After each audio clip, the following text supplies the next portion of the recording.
through, by my count, more than 200 rooms. The rooms had been getting older. I cannot tell you exactly what I mean by that. The carpet was the same yellow. The wallpaper was the same yellow. The fluorescents were the same fluorescents. But there was a quality of age that had been accumulating in the rooms I walked through, a sense that they had been there longer than the rooms further up. The wallpaper had little bubbles in it in places, like the paste behind it had failed in the last decade. The carpet was darker in patches, as if water had soaked into it once and dried, and the staining had stayed. There was a smell I had not smelled before. It was the smell of mildew. I walked into a room that was bigger than the other rooms had been. The ceiling was higher. There were 6 doorways in it instead of 3 or 4. The fluorescent on the ceiling had a bulb out at one end, and the room flickered in a way the other rooms had not. There was a wall on the far side of the room, and the wall had a door in it. Not a doorway, a door. A wooden door with a brass handle, the same kind of door I had walked through 5 months and forever ago in the records building. The door was heavy. The doorknob was cold. The door pushed open into darkness, and the darkness was wet.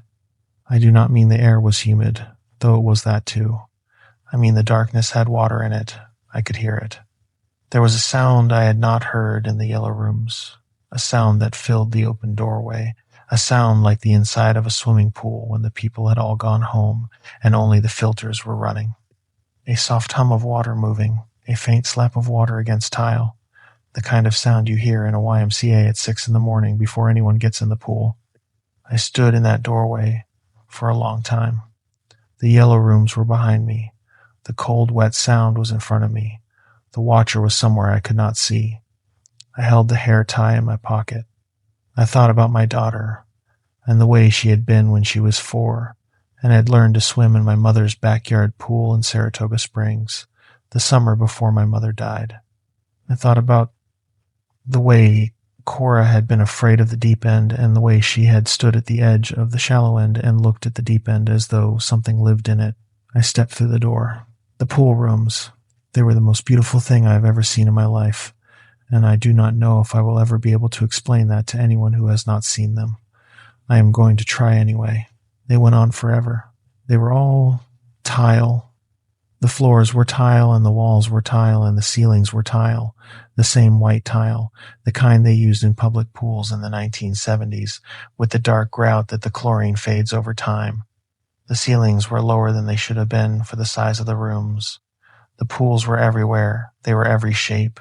There were rectangular pools and round pools and pools shaped like long, curved hallways that you could swim down without ever coming to an end. There were pools you could see the bottom of, and pools that went down further than the eye could follow. Some pools had shallow steps leading into them. Some pools had ladders. Some pools had no entry point at all, just a deep tank of water in the middle of a tile room with the surface perfectly still.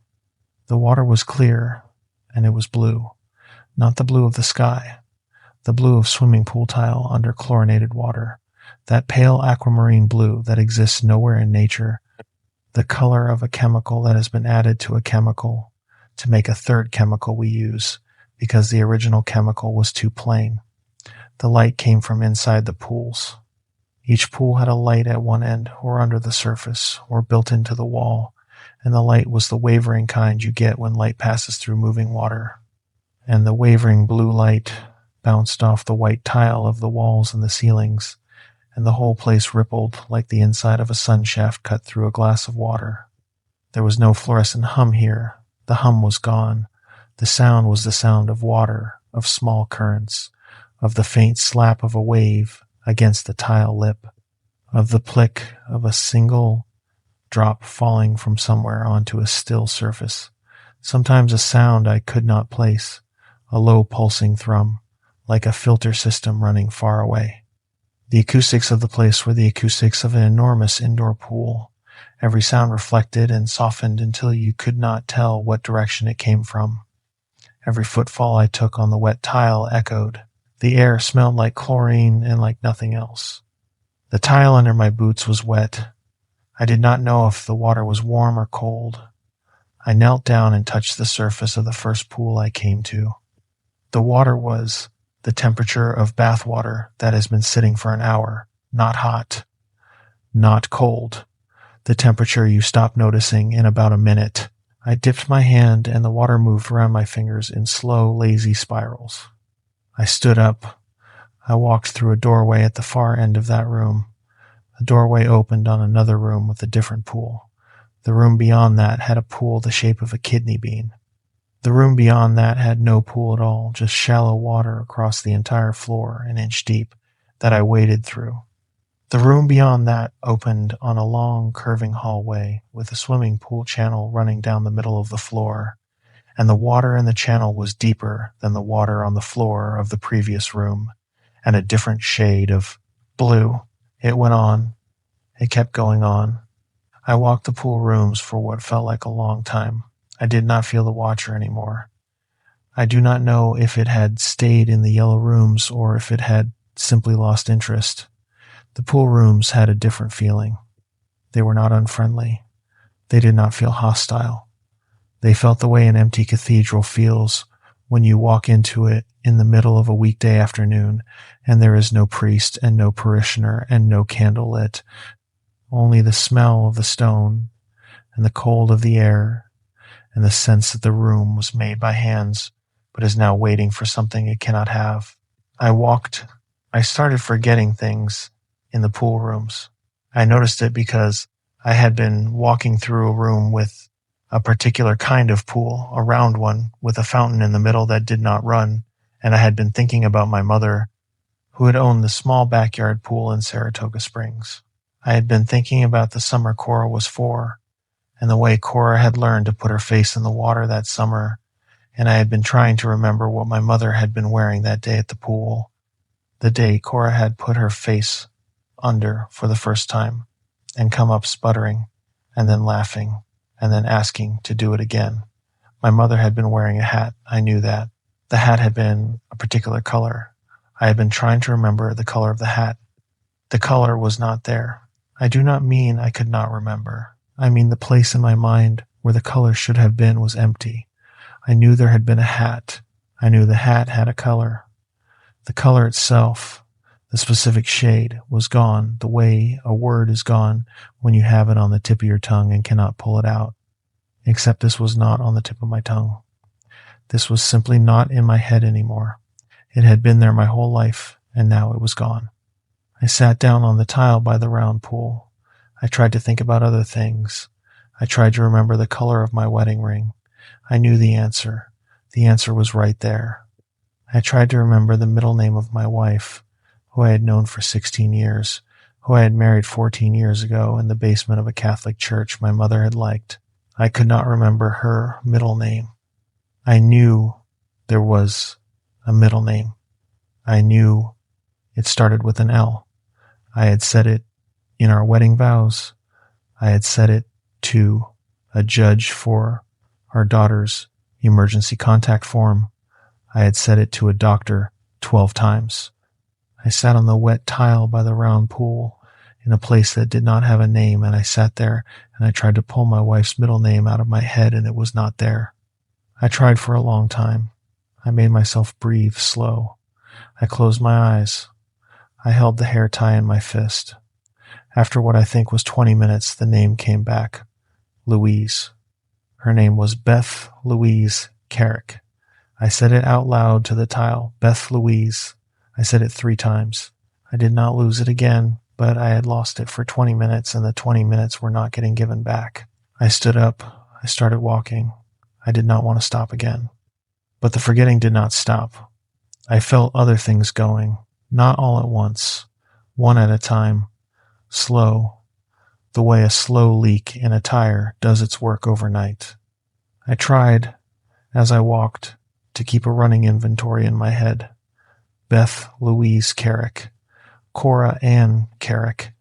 The dog we had when I was 9 was named Hank. The first thing my father said to me when he handed me the keys to his truck was, "Don't be stupid. Cora's birthday is March 22nd. I went through the list every 10 minutes. I made sure each item was still there. Sometimes one would go missing for a minute and then come back. Sometimes one would shift, slightly, like the texture of the memory would degrade, the way a photograph in a wallet gets the edges worn off until it is mostly just the center. I lost the name of my third-grade teacher in the pool rooms, and I never got it back. There were doorways in the pool rooms, but there were also the pools themselves, and you could swim through some of them to other rooms, and I came to understand after some hours that the easy way to navigate the pool rooms was to swim. The hallway channels of water moved in particular directions if you let them. The water itself had a kind of preferred current. You could lie back and let it carry you for a long time, and you would end up in places. I did not swim. I do not know what was in the deeper pools. I had seen places, walking on the tile, where the bottom of a pool dropped away into a depth I could not see the bottom of. The light at the surface did not penetrate that far. There were pools where the water was darker than it should have been, where the bottom was not visible, and I did not go near those pools, and I did not look into them too long.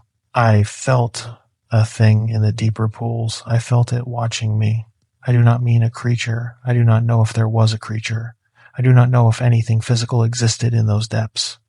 I felt the watching the way you feel watched when you are alone in a house at night and walk past an open closet. There is nothing in the closet. You check, there is nothing. But the back of your neck disagrees, and the back of your neck is older than your conscious mind, and the back of your neck does not always lie. I walked along the tile. I kept away from the edges. I avoided the long channels and the deep tanks. I crossed the pool rooms by the dry routes, the doorways, and the shallow water and the curving hallways with the inch-deep wash on the floor. I walked for a long time. The voice came in the room with the diving board. It was an unusual room. The pool in it was square, about 20 feet on a side, with a high diving board over the deep end. The diving board was painted white and yellow, and the paint was old. There were rungs on a ladder up to the board. The board itself had the rough texture diving boards have for grip, the kind that scrapes the bottoms of your feet. I would not have lingered in that room except that I needed to rest. My legs were tired in a way they had not been since I had played football in high school. I sat down on the tile against a wall, away from the pool, and I closed my eyes for a minute. I heard her say my name. She said, "Daddy." She said it the way Cora said it when she had had a bad dream and was standing in the dark in the hallway outside our bedroom door. Quiet, small. The voice of an 8-year-old who knows she is not supposed to wake her parents, but who needs her parents anyway. "Daddy." I opened my eyes. The pool was the only thing in the room with me. The voice had come from the pool. The voice had come from beneath the water in the pool, the deep end, the part directly under the diving board. The water was perfectly still. There were no ripples.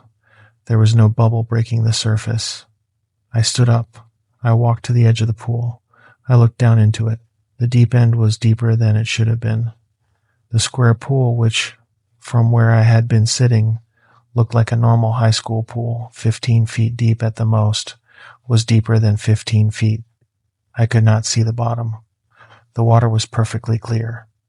The light came from somewhere inside the pool, but the light did not reach far enough to show me what was down there. She said it again, "Daddy." The voice came from a long way down. The voice was muffled by water, but it was still her voice. I knew her voice. I knew it the way I knew the smell of her hair on the elastic of a purple hair tie.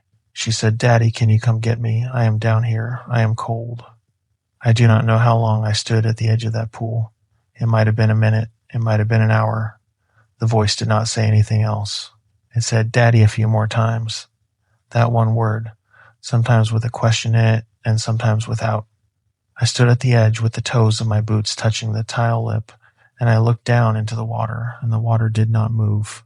And I felt the part of me that knew her getting confused by the part of me that was looking at a perfectly still pool that had her voice in it. I am going to tell you what I almost did. I almost took my coat off. I almost took my boots off. I almost took my watch off, the watch Beth had given me on our 10th anniversary, the watch I had taken off exactly twice since she gave it to me. I almost did all these things, the things you do when you are going to jump into water and swim to something, and the morning of November 14th had ended with Cora eating oatmeal she didn't want. and how the things you say and the voice your father used can outlive the conversation by a long way. I started spending nights at the records building in late January. It started with one night, a Tuesday in the last week of the month. I had been to the building every day for 2 months by then, walking the third floor hallway, sometimes for an hour, sometimes for 6. The county had given me a key on the condition that I didn't move anything and didn't go past the velvet rope at the records room end. I never did. That Tuesday I had walked the hallway for almost 5 hours. And when I came out of the building, it was after 11 at night, and I sat in my truck in the empty parking lot, and I could not bring myself to start the engine. I sat there for half an hour, I sat there for an hour, I sat there until midnight passed, and then I got out of the truck and I went back inside. I slept on the floor in the hallway that night. I used my coat as a pillow. I did not sleep well. But when I woke up at 5 in the morning, in the cold half-light from the parking lot fluorescence bleeding in through the third floor window, I felt something I had not felt in 2 months. I felt close to her. I came back the next night, and the night after that. By March, I had a sleeping bag in the trunk of my truck and a kerosene heater I had bought at a hardware store in Cattaraugus County, and a thermos that I refilled 3 times a day, and I had stopped going home most nights. Beth knew. Beth did not ask me to come home. She did not say anything about it at all, which is its own kind of saying. We had been married for 14 years, and we did not have a single conversation in those months about whether I should be sleeping in a county records building or coming home to our bed. I think we both knew there was nothing to say that wouldn't break something else. I lost weight. I lost time. I stopped shaving most days. I would catch myself in the bathroom mirror of the records building, where I had started keeping a toothbrush and a comb, and I would not entirely recognize the man looking back. The bones of his face had gotten closer to the surface. The eyes had gone hollow in a way I had only ever seen in photographs of men who had been in wars or prisons or both. I knew, in some quiet, rational part of myself, that what I was doing was not sane. I knew that walking the same hallway for hours a day, every day, for 5 months was not the action of a man who was processing grief in a healthy direction. I knew Beth was watching me come apart and could not stop me. I also knew that Cora had walked into that hallway and not walked out of it, and I knew that I was not going to walk out of the rest of my life until I had figured out where she had gone. So I kept walking it. It was a Wednesday in the second week of April. When I saw the door, I had walked the hallway from the stairwell end to the records room end. I had turned around. I had walked it back. I had been doing this for almost 4 hours. The fluorescent lights had the buzz they always had. The tile was the tile. The brass plaques were the brass plaques. There were 6 doors on the left and 6 doors on the right, and I knew them. I knew every grain of the wood. I knew which ones had the original glass transoms and which ones had been replaced in the 70s. I knew the exact placement of every divot in the molding and every smudge on every plaque. I could have walked that hallway with my eyes closed and known where I was by the sound my boots made on the tile. There were 6 doors on the left and 6 doors on the right. I came back from the records room end at 3:23 in the morning. The hallway was empty. The lights were buzzing. I walked toward the stairwell. There was a door at the end of the hallway. It was not the window. The window was still there, to the right of the door, looking out on the back parking lot the way it always had. The door was on the left of the window. It had not been there before. I had walked past that wall, by my own count, more than 5,000 times. There had never been a door there. It was a wooden door, old. The wood was darker than the wood of the other doors. There was no plaque on it. There was a brass handle, the round kind, the kind they used in this building in 1958. I stopped walking. I stood there for what I am going to call an hour, but it might have been 20 minutes or it might have been 3 hours. I have no way of being sure. I stood there and I looked at the door and I felt my body understand what my mind was still trying not to understand. The thing in my chest that had told me to answer the phone in Margaret Petty's kitchen 5 months ago was telling me something now, and what it was telling me was very clear and very quiet, and I did not want to hear it. It was telling me that the door was for me. It was telling me that the door was the same door my daughter had walked through. It was telling me the door had been there in some form that day in November, that there was a way the hallway had bent that the cameras had not been able to see, and that Cora had stepped through it and the building had closed up behind her, and that I had been walking the hallway for 5 months because some part of me had known the door was going to come back. It was telling me what I was about to do. I walked the rest of the way down the hallway, slow, very slow, the way you walk towards something you have already decided to walk toward. The buzz of the fluorescents got louder as I got closer to the door, or maybe my ears were doing something my ears had not done before. The brass handle on the door was the brass color of the brass plaques. The wood was the same color as the wood of the trim that ran along the top of every wall in the building. I stopped in front of the door. I thought about Beth. I thought about my truck in the parking lot. I thought about my mother, who had been dead for 4 years. I thought about whether I was going to do this. I thought about whether I had a choice. I put my hand on the brass handle. The brass was warm. I turned the handle, and I opened the door, and I stepped through it. Part 2. The first thing I noticed was the smell. It was the smell of a room that had been closed up for a long time. Old carpet, old wallpaper paste, a faint sweetness underneath, like something had spilled in this room a decade ago and dried into the pile, and the building had been pretending not to notice ever since.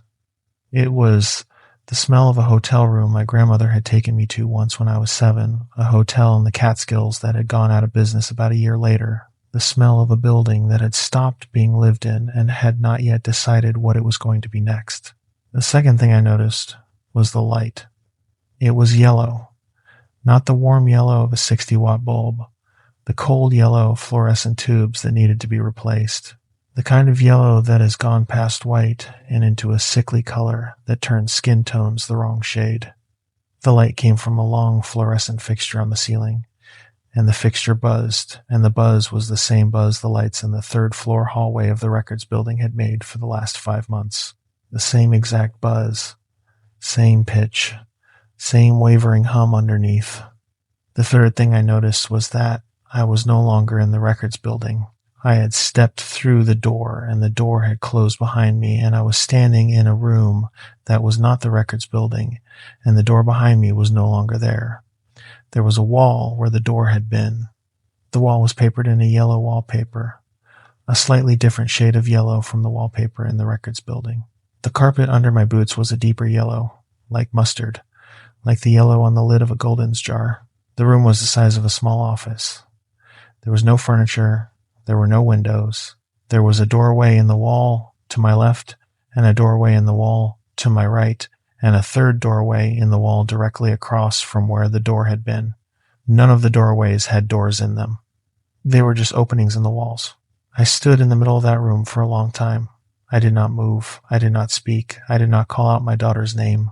I did not check my phone, though my phone was in my pocket, and I would later that it had no signal and a battery that did not behave the way batteries are supposed to behave. I did not do any of the things a sane person would have done in that moment, because I think some part of me had already known where I was going to end up the moment I saw the door, and the work of being shocked about it would have been wasted work. I will tell you what I was thinking. I was thinking that the hum of the fluorescent was the same hum I had been listening to for 5 months. I was thinking that wherever I was, my daughter had been here. I was thinking that the air in this room had been breathed by her in the last 5 months, that the carpet I was standing on had been walked on by her, that the walls I was looking at had been looked at by her. I was thinking that I had come to the right place. I started walking. The first thing you have to understand about that place is that it does not have an inside or an outside. It does not have a north or a south. It does not have a top floor or a basement. It has rooms, and the rooms have doorways, and the doorways go to other rooms, and the other rooms have doorways to other rooms after that. And you can walk for what feels like a long time in any direction, and the rooms keep coming. They are not all the same. Some are big, and some are small. Some have a single doorway, and some have 4. Some have a corner that bends in a way I could not at first make my eyes accept, an angle that looked wrong even when I stopped and tried to look at it directly. But they are all yellow. They are all carpeted in the same mustard yellow. They are all papered in the pale yellow. They are all lit by the same fluorescent fixtures, and the fixtures all hum, and the hum is the only sound in the rooms except for the sound of your own boots on the carpet, which is no sound at all, because the carpet eats sound the way a pillow eats sound. I walked for an hour. I think it was an hour. My phone said it was an hour, but my phone was also showing me a clock face that flickered at random moments to display numbers I did not recognize as numbers, so I cannot tell you with confidence that it was an hour. I called for her. I will tell you that. I had decided, while I was standing in that first room, not to call for her. I had decided that calling for her in a place I did not understand was a thing only a stupid man would do. But after an hour of walking through identical rooms in identical light, I called for her anyway. I said her name in the voice I should have used the morning of the oatmeal. I said, Cora. Cora, honey. It's Dad. The carpet ate the words. I called again. I called for an hour. Walking through the rooms, my voice the only thing in the rooms with me. By the end of that hour, my throat was raw and my mouth was dry, and I had not heard a single answer. Not the smallest sound that wasn't the hum and my boots and my breathing, and I made myself stop. I sat down on the carpet in a corner of a room that had 3 doorways in it, and I put my head between my knees and I made myself breathe. That is when I saw her. She was at the far end of 3 rooms. 3 doorways aligned in a row, the way the doorways in those rooms sometimes lined up, and at the far end of the 3rd room there was a small figure, and the figure was facing away from me, and the figure had hair my daughter's color. I did not yell. I did not call out. I stood up from the corner, and I started walking toward her, slow at first, then faster, then a kind of jog. I passed through the 1st doorway. I passed through the 2nd doorway. I passed through the 3rd doorway. She was not there. The room was empty. The doorways in the room led to other rooms, and those rooms led to other rooms, and I walked into one of them and through to the next, and I stood in a room I did not remember entering, and I turned around and I could not find my way back. The rooms had moved, or I had walked further than I thought, or there had not been a girl, only the shape of one in the corner of my eye, the way the mind does when it wants something badly enough. I sat down on the carpet again. I tried to slow my heart. There was something on the floor, about 10 feet from me. I had not seen it when I came into the room. It might not have been there when I came into the room. I will be honest about this. There were many things in the time I spent in the yellow rooms that I did not see when I came in and that were there when I looked again.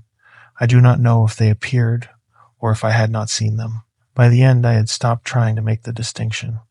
It was a hair tie, a small purple hair tie with a little plastic flower on it. It was the kind they sold in packs of 20 at the CVS on Whitman Avenue. Cora wore them. Cora wore them every day.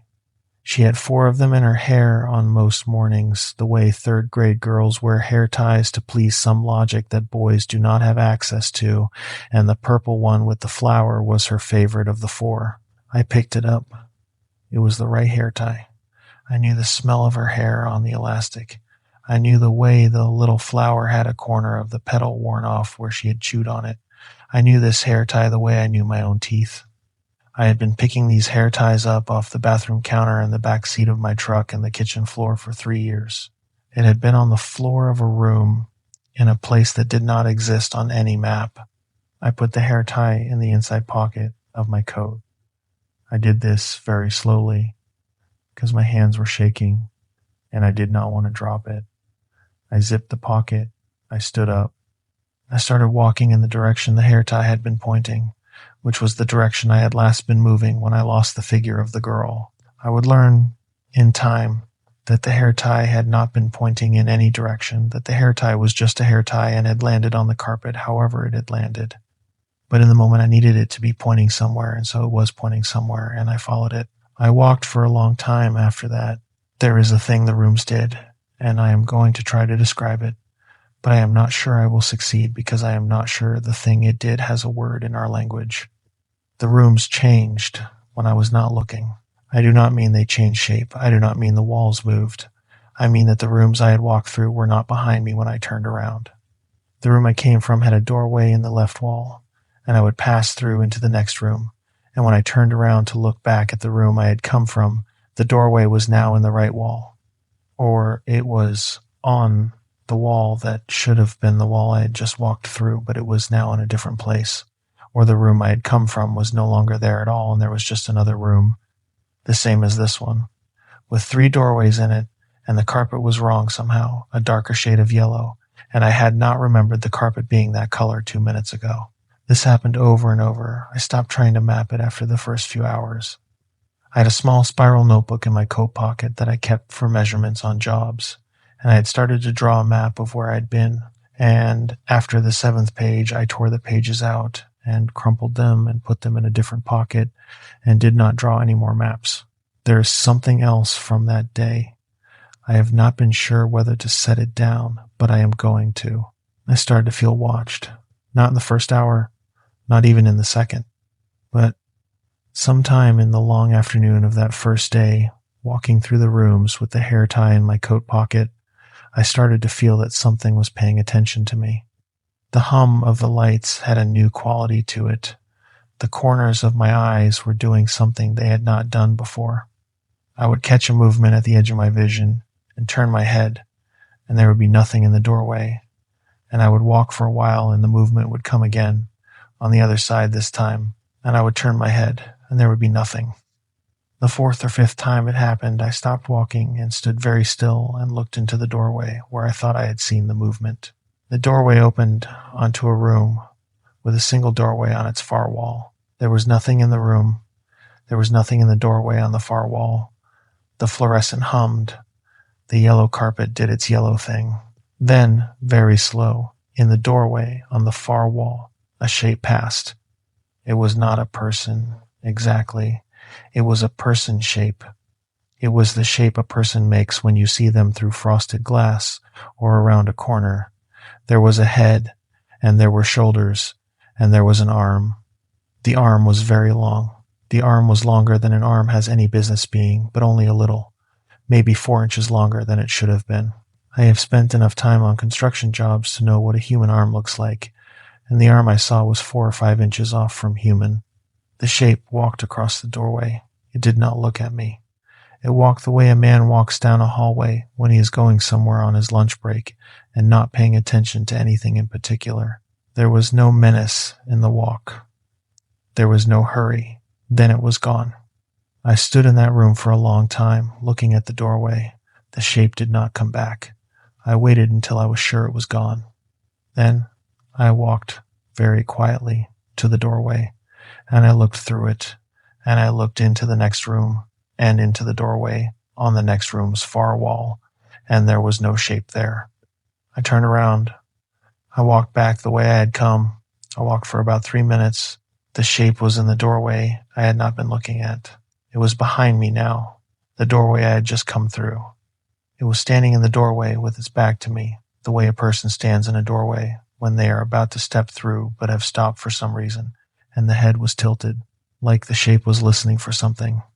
The arm hung down past where a hand should have been, and there was no hand at the end of the arm. Just the arm, ending in nothing, like a sleeve that had not been filled. I did not move. I did not breathe. I watched it. It did not turn around. After a long time, after what I think was a minute, but might have been 30 seconds, the shape stepped through the doorway and out of my sight. The doorway was empty again. I have spent a great deal of time since then thinking about whether the shape had known I was looking at it. I do not know. I do not know if it knew. I know that when I started walking again, in a direction I picked at random because I was trying to keep my mind from collapsing in on itself, the shape walked with me, not in the rooms I was in rooms 1 or 2 over, always at the edge of my vision, always when I was not looking. I called it the Watcher, eventually. I did not have a name for it that first day. That first day I did not have a name for anything. I just walked, and the Watcher walked, and the rooms unfolded one after another, and the hair tie was in my coat pocket, and somewhere in this place that did not have a north or a south, my daughter had walked, and I was going to find her. I did not sleep on the first day. I did not sleep on what I will call the second day, though there was no day and no night in the yellow rooms, only the fluorescent hum and the yellow light. I did not sleep because I did not trust the rooms, and I did not trust the watcher, and I did not trust myself to wake up if I closed my eyes. I drank from the thermos I had not realized I had been carrying. I had brought it into the records building that night, the way I brought it into the records building every night, and somehow it had come through the door with me, full of black coffee that had been cold for hours and was getting colder. I drank a little at a time. I did not know how long the coffee would last. I did not know if there was water in this place. I did not know if there was food. I did not, in the first day, see anything in the rooms except the rooms themselves and the things that walked through them. I will tell you what I learned in the first day about the rooms. I learned that the watcher stayed away when I stopped moving for a long time. If I sat down against a wall and closed my eyes and counted to 100, the feeling of being watched would lessen. If I sat for 10 or 20 minutes, the feeling would go away. I do not know if the watcher actually left or if my mind learned to tune it out. I think it was the first one. I think the watcher needed me to be moving to follow me, and when I stopped, it lost interest and went to find something else to follow. I learned that the hum of the lights changed slightly when I came near a doorway that mattered. I cannot explain how I knew. There was a pitch shift in the buzz, a small modulation, the way a fluorescent will sometimes catch a frequency from another fluorescent and start to oscillate. When I noticed it, I would follow it. The doorways the hum changed near were not always different from other doorways, but sometimes they were. Sometimes they opened onto rooms that had something in them. I learned that the rooms had things in them, sometimes. The first thing I found after the hair tie was a juice box. It was on a windowsill, except there was no window, just a sill and a wall, an architectural element that did not make sense. The juice box was Capri Sun, the wild cherry flavor she liked, and the foil was punctured the way she punctured them, in the wrong spot, the way she had been doing it since she was 4 and could not figure out the right spot. The straw was bent. The pouch was almost empty. I had bought that juice box. I knew the lot number because I checked the lot number on the box of Capri Suns in our pantry every week to make sure they had not been recalled. I knew the lot number on that pouch. It was a lot number from a box of Capri Suns I had bought at the Wegmans in early November, 3 days before the field trip. She had been here. She had stood at this sill in this place, drinking the juice she had taken with her to the records building. She had been alone enough and unhurried enough to drink most of it and set it down. The pouch was room temperature. It was not warm, and it was not cold. There was no way to tell when she had set it down. I put the juice box in my coat. I did not take the hair tie out of the other pocket. I had 2 things of hers now, 2 real things, and I held them in my coat the way a man holds a candle in the wind. I kept walking. The first day ended when I sat down in a corner and could not stand back up. I do not know how long it had been. The phone was in my pocket, and it had stopped trying to be a phone. The screen was black and warm and would not respond to my finger. The thermos was empty. My legs were a kind of tired. I did not have a name for. I leaned against the wall. The wallpaper was the same yellow it had been. The hum was the same hum. The watcher was somewhere I could not see. I closed my eyes. When I opened them, I do not know how much later, I was looking at a doorway across the room, and standing in the doorway was the figure of a small girl with her back to me, and her hair was Cora's color, and she was not moving. I sat very still. The figure did not move. I said her name. I said it quietly. Cora. The figure did not turn around. I stood up. I walked toward her, slow, careful, the way you walk toward an animal that might bolt. The figure was about 30 feet from me. She was wearing a coat I did not recognize. The hair was right. The size was right. The way she stood, with her weight on her right foot, was the way Cora stood. I crossed the room. I came up behind her. I reached out my hand toward her shoulder. The figure was not there. I do not mean she ran. I do not mean she vanished. I mean that when my hand was about 6 inches from her shoulder, my hand passed through where the shoulder should have been, and there was no shoulder, and there was no girl, and the doorway in front of me was empty, and I was standing alone in a room I did not remember walking into. I stood there for a long time. After a while, I sat back down on the carpet. I pulled the hair tie out of my coat pocket. I held it in my hand. I held it tight. I held it so tight that the little plastic flower made a mark on my palm, and the mark stayed there for hours. I thought, she is here. The hair tie is real. The juice box is real. She is in this place. The figure I just saw is not her, but she is here. She is here, and I am going to find her. And these rooms can do what they want to me and show me what they want to show me, but I am going to find her.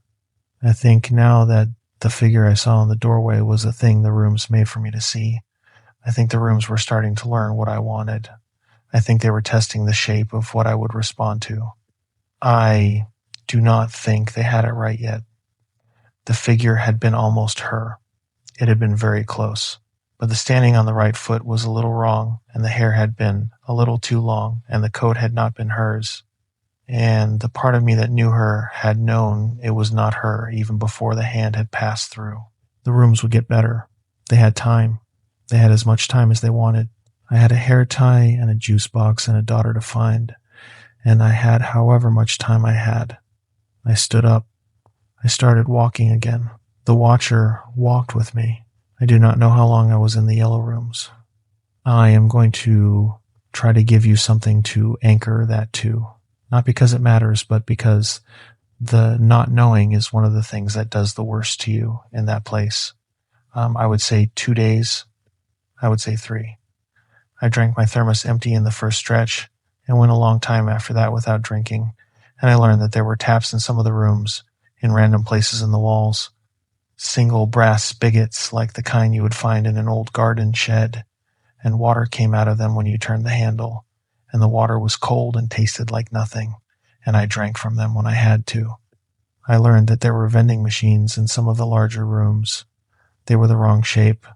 They sold things I did not recognize. But there were Almond Joys in one of them, and I had $2 in quarters in my coat pocket, and I ate 2 Almond Joys over what I am going to call 3 days. I slept twice in the yellow rooms. Both times I slept against a wall, sitting up with the hair tie in my fist. Both times I woke up with no idea how long I had been out, and both times the rooms were a little different when I opened my eyes, and both times the watcher was very close. The second time I woke up, the watcher was in the doorway of the room I was in. It was not in the doorway across from me. It was standing in a doorway about 6 feet to my right, and its head was tilted at me, and the arm that was longer than an arm should have been was hanging down at its side, and the place where the hand should have been was empty. I did not move. I did not breathe. The watcher tilted its head the other direction. There was something in the motion that suggested looking, though I do not know if it had eyes. I did not see eyes. The face was turned partly away from me, and what I could see of it was smooth, the way a mannequin is smooth, without features, with only the suggestion of features. I had been awake for about 3 seconds when I noticed that the watcher was not alone. There was another shape behind it, further into the next room, smaller, standing very still. The smaller shape was not human-shaped exactly. It was a different kind of wrong. It was thin in places a person is not thin, and round in places a person is not round, and the proportions of it were the proportions of a thing I had no comparison for. I did not look at the smaller shape directly. I knew, in the way you know not to make eye contact with something that is too still in a parking garage, that I did not want the smaller shape to know I had seen it. I closed my eyes again. I made my breathing even. I counted to 120 in my head. When I opened my eyes, both shapes were gone. I sat in that room for a long time. When I stood up, my legs were so stiff I had to lean against the wall. I started walking. This was the day, I think, that I came to the door at the end of the world. I do not mean the world. I mean a particular room with a particular wall and a particular door in it. I had walked for what I would guess was 4 hours that day. I had passed through, by my count, more than 200 rooms. The rooms had been getting older. I cannot tell you exactly what I mean by that. The carpet was the same yellow. The wallpaper was the same yellow. The fluorescents were the same fluorescents. But there was a quality of age that had been accumulating in the rooms I walked through, a sense that they had been there longer than the rooms further up. The wallpaper had little bubbles in it in places, like the paste behind it had failed in the last decade. The carpet was darker in patches, as if water had soaked into it once and dried, and the staining had stayed. There was a smell I had not smelled before. It was the smell of mildew. I walked into a room that was bigger than the other rooms had been. The ceiling was higher. There were 6 doorways in it instead of 3 or 4. The fluorescent on the ceiling had a bulb out at one end, and the room flickered in a way the other rooms had not. There was a wall on the far side of the room, and the wall had a door in it.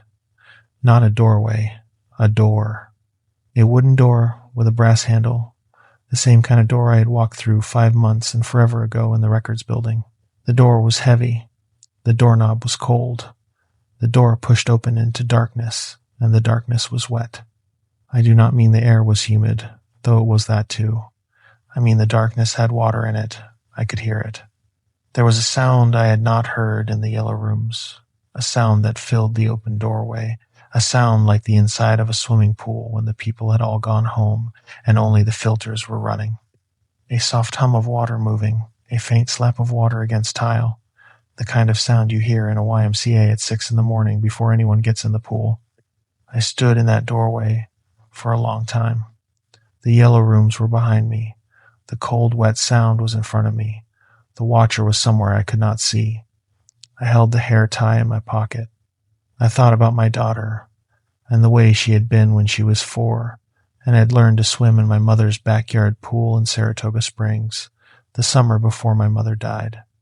I thought about the way Cora had been afraid of the deep end and the way she had stood at the edge of the shallow end and looked at the deep end as though something lived in it. I stepped through the door. The pool rooms, they were the most beautiful thing I have ever seen in my life, and I do not know if I will ever be able to explain that to anyone who has not seen them. I am going to try anyway. They went on forever. They were all tile. The floors were tile, and the walls were tile, and the ceilings were tile, the same white tile, the kind they used in public pools in the 1970s, with the dark grout that the chlorine fades over time. The ceilings were lower than they should have been for the size of the rooms. The pools were everywhere. They were every shape. There were rectangular pools and round pools and pools shaped like long, curved hallways that you could swim down without ever coming to an end.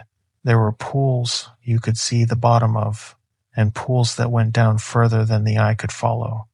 Some pools had shallow steps leading into them. Some pools had ladders. Some pools had no entry point at all, just a deep tank of water in the middle of a tile room with the surface perfectly still. The water was clear, and it was blue. Not the blue of the sky, the blue of swimming pool tile under chlorinated water, that pale aquamarine blue that exists nowhere in nature, the color of a chemical that has been added to a chemical to make a third chemical we use because the original chemical was too plain. The light came from inside the pools. Each pool had a light at one end or under the surface or built into the wall, and the light was the wavering kind you get when light passes through moving water. And the wavering blue light bounced off the white tile of the walls and the ceilings, and the whole place rippled like the inside of a sun shaft cut through a glass of water. There was no fluorescent hum here. The hum was gone. The sound was the sound of water, of small currents, of the faint slap of a wave against the tile lip, of the plick of a single drop falling from somewhere onto a still surface. Sometimes a sound I could not place, a low pulsing thrum, like a filter system running far away. The acoustics of the place were the acoustics of an enormous indoor pool. Every sound reflected and softened until you could not tell what direction it came from. Every footfall I took on the wet tile echoed. The air smelled like chlorine and like nothing else. The tile under my boots was wet. I did not know if the water was warm or cold. I knelt down and touched the surface of the first pool I came to. The water was the temperature of bath water that has been sitting for an hour, not hot, not cold, the temperature you stop noticing in about a minute. I dipped my hand and the water moved around my fingers in slow, lazy spirals. I stood up. I walked through a doorway at the far end of that room. The doorway opened on another room with a different pool. The room beyond that had a pool the shape of a kidney bean. The room beyond that had no pool at all, just shallow water across the entire floor, an inch deep, that I waded through. The room beyond that opened on a long, curving hallway with a swimming pool channel running down the middle of the floor, and the water in the channel was deeper than the water on the floor of the previous room, and a different shade of blue. It went on. It kept going on. I walked the pool rooms for what felt like a long time. I did not feel the watcher anymore. I do not know if it had stayed in the yellow rooms or if it had simply lost interest. The pool rooms had a different feeling. They were not unfriendly. They did not feel hostile. They felt the way an empty cathedral feels when you walk into it in the middle of a weekday afternoon and there is no priest and no parishioner and no candle lit, only the smell of the stone and the cold of the air and the sense that the room was made by hands but is now waiting for something it cannot have. I started forgetting things in the pool rooms. I noticed it because I had been walking through a room with a particular kind of pool, a round one with a fountain in the middle that did not run, and I had been thinking about my mother, who had owned the small backyard pool in Saratoga Springs. I had been thinking about the summer Cora was 4, and the way Cora had learned to put her face in the water that summer, and I had been trying to remember what my mother had been wearing that day at the pool, the day Cora had put her face under for the first time, and come up sputtering, and then laughing, and then asking to do it again. My mother had been wearing a hat, I knew that. The hat had been a particular color. I had been trying to remember the color of the hat. The color was not there. I do not mean I could not remember. I mean the place in my mind where the color should have been was empty. I knew there had been a hat. I knew the hat had a color. The color itself, the specific shade, was gone the way a word is gone when you have it on the tip of your tongue and cannot pull it out. Except this was not on the tip of my tongue. This was simply not in my head anymore. It had been there my whole life, and now it was gone. I sat down on the tile by the round pool. I tried to think about other things. I tried to remember the color of my wedding ring. I knew the answer. The answer was right there. I tried to remember the middle name of my wife, who I had known for 16 years, who I had married 14 years ago in the basement of a Catholic church my mother had liked. I could not remember her middle name. I knew there was a middle name. I knew it started with an L. I had said it in our wedding vows. I had said it to a judge for our daughter's emergency contact form. I had said it to a doctor 12 times. I sat on the wet tile by the round pool in a place that did not have a name, and I sat there and I tried to pull my wife's middle name out of my head, and it was not there. I tried for a long time. I made myself breathe slow. I closed my eyes. I held the hair tie in my fist. After what I think was 20 minutes, the name came back. Louise. Her name was Beth Louise Carrick. I said it out loud to the tile. Beth Louise. I said it 3 times. I did not lose it again, but I had lost it for 20 minutes, and the 20 minutes were not getting given back. I stood up. I started walking. I did not want to stop again. But the forgetting did not stop. I felt other things going, not all at once, one at a time, slow, the way a slow leak in a tire does its work overnight. I tried, as I walked, to keep a running inventory in my head. Beth Louise Carrick, Cora Ann Carrick. The dog we had when I was 9 was named Hank. The first thing my father said to me when he handed me the keys to his truck was, "Don't be stupid. Cora's birthday is March 22nd. I went through the list every 10 minutes. I made sure each item was still there. Sometimes one would go missing for a minute and then come back. Sometimes one would shift slightly, like the texture of the memory would degrade, the way a photograph in a wallet gets the edges worn off until it is mostly just the center. I lost the name of my third-grade teacher in the pool rooms, and I never got it back.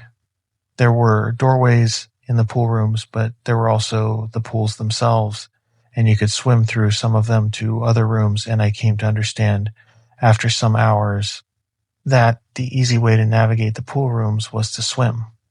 The hallway channels of water moved in particular directions if you let them. The water itself had a kind of preferred current. You could lie back and let it carry you for a long time, and you would end up in places. I did not swim. I do not know what was in the deeper pools. I had seen places, walking on the tile, where the bottom of a pool dropped away into a depth I could not see the bottom of. The light at the surface did not penetrate that far. There were pools where the water was darker than it should have been, where the bottom was not visible, and I did not go near those pools, and I did not look into them too long. I felt a thing in the deeper pools. I felt it watching me. I do not mean a creature. I do not know if there was a creature. I do not know if anything physical existed in those depths. I felt the watching the way you feel watched when you are alone in a house at night and walk past an open closet. There is nothing in the closet. You check, there is nothing. But the back of your neck disagrees, and the back of your neck is older than your conscious mind, and the back of your neck does not always lie. I walked along the tile. I kept away from the edges. I avoided the long channels and the deep tanks.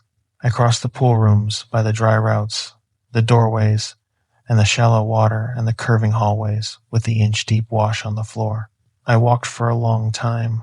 The voice came in the room with the diving board. It was an unusual room. The pool in it was square, about 20 feet on a side, with a high diving board over the deep end. The diving board was painted white and yellow, and the paint was old. There were rungs on a ladder up to the board. The board itself had the rough texture diving boards have for grip, the kind that scrapes the bottoms of your feet. I would not have lingered in that room except that I needed to rest. My legs were tired in a way they had not been since I had played football in high school. I sat down on the tile against a wall, away from the pool, and I closed my eyes for a minute. I heard her say my name. She said, "Daddy." She said it the way Cora said it when she had had a bad dream and was standing in the dark in the hallway outside our bedroom door. Quiet, small. The voice of an 8-year-old who knows she is not supposed to wake her parents, but who needs her parents anyway. "Daddy." I opened my eyes. The pool was the only thing in the room with me. The voice had come from the pool. The voice had come from beneath the water in the pool, the deep end, the part directly under the diving board. The water was perfectly still. There were no ripples. There was no bubble breaking the surface. I stood up. I walked to the edge of the pool. I looked down into it. The deep end was deeper than it should have been. The square pool, which, from where I had been sitting, looked like a normal high school pool, 15 feet deep at the most, was deeper than 15 feet. I could not see the bottom. The water was perfectly clear. The light came from somewhere inside the pool, but the light did not reach far enough to show me what was down there. She said it again, "Daddy." The voice came from a long way down. The voice was muffled by water, but it was still her voice. I knew her voice. I knew it the way I knew the smell of her hair on the elastic of a purple hair tie. She said, "Daddy, can you come get me? I am down here. I am cold." I do not know how long I stood at the edge of that pool. It might have been a minute. It might have been an hour. The voice did not say anything else. It said, "Daddy," a few more times. That one word, sometimes with a question in it and sometimes without. I stood at the edge with the toes of my boots touching the tile lip, and I looked down into the water, and the water did not move. And I felt the part of me that knew her getting confused by the part of me that was looking at a perfectly still pool that had her voice in it. I am going to tell you what I almost did. I almost took my coat off. I almost took my boots off. I almost took my watch off, the watch Beth had given me on our 10th anniversary, the watch I had taken off exactly twice since she gave it to me. I almost did all of these things, the things you do when you are going to jump into water and swim to something, and I would have done them if I had not happened, in the middle of unzipping my coat, to look at the diving board. The diving board had a wet footprint on it, a single wet footprint, about the size of my daughter's foot, heel and ball of foot and 5 toes. The water in the footprint had not dried. The print was at the very edge of the board, on the lip, where the toes curl over before a jump. There was only one print. There was no print on the ladder. There was no print on the rungs. There was no trail of prints across the tile from the edge of the pool to the ladder, or from anywhere else to the ladder. The single print was the only print, and it was on the diving board, and it had not dried. I stood there with my coat half unzipped. I stood there with the voice still saying "Daddy" from the deep end. I stood there for a long time. I zipped my coat back up. I walked away from the pool. I walked around the edge of the room. I went to the doorway on the far wall, the doorway I had not entered through, and I walked through it. The voice called for me 3 more times as I walked away. It said, "Daddy, please." It said, "Daddy, don't leave me." It said one more thing, just before the voice was cut off by the geometry of the doorway, that I am not going to tell you. I am not going to tell you, because I did not know, walking away, whether it was her or not. I am not sure now. I am not sure if I left her down there. I think I did not. I think the diving board is what told me. There had been one print on the lip of the diving board, and no print anywhere else, and that meant the print had not been made by walking, and it had not been made by climbing up, and it had been put there. It had been put there for me to see. The voice had been put there for me to hear. Both were put there to get me into the water. I think it was not her. I do not know. I found her shoes about an hour after the pool with the diving board. They were sitting on the lip of a small round pool in a quiet tile room with no other features. The pool was shallow, 3 feet deep, maybe less. The light in the pool was on. The shoes were her shoes. They were the pink and white Skechers she had been wearing on the morning of November 14th. The Skechers she had outgrown the year before, but refused to give up because she had liked the little embroidered horse on the side. The right shoe was untied, the left shoe was tied. The left lace was looped the way she looped it, the slightly off-center bow she made because she had learned to tie shoes from her grandmother, and her grandmother had been left-handed. They were placed at the edge of the pool, side by side, the way a kid sets her shoes down before getting in the water. I sat down next to the shoes. I did not pick them up. I sat there on the wet tile, and I looked at them, and I felt my chest doing something I do not have a word for. I had found the hair tie, and I had found the juice box, and now I had found her shoes, and I could not tell any more whether these things were her or whether these things were what the rooms had figured out to give me. I picked up the right shoe. The shoe was real. The shoe had her smell. The shoe had the wear pattern on the heel that her shoes always got because she walked toe out. The shoe was the shoe. The shoe meant either that she had been here or that the rooms had become very good at what they were doing. I put the shoes in the inside pocket of my coat, alongside the hair tie and the empty juice box pouch. The pocket bulged. I did not care. I stood up. I started walking. The pool rooms eventually ended. Most rooms in that place eventually ended, if you walked long enough. I came to a doorway in a tile room very far from the diving board that did not open on another tile room. It opened on a stairwell. The stairwell was concrete. It went down. There was no railing. The walls of the stairwell were the same tile as the pool rooms for the first few feet, and then the tile gave way to bare drywall, and the drywall gave way to bare wood frame, the way a half-finished basement looks, and the air coming up the stairwell was warm and smelled like asphalt. I went down the stairs. I went down for a long time. The stairwell opened on a backyard. I do not mean a backyard from another room. I mean an actual outdoor backyard with grass and a wooden fence and a sky overhead. The door at the bottom of the stairwell pushed open, and I was looking at a patio with concrete pavers, and beyond the patio a small lawn, and beyond the lawn a fence about 6 feet high, and beyond the fence the roof of another house, and beyond that the suggestion of more roofs going on for a long way. The sky was the color of a bruise. I am going to try to describe it because I have not seen a sky that color before or since. It was the color the sky goes.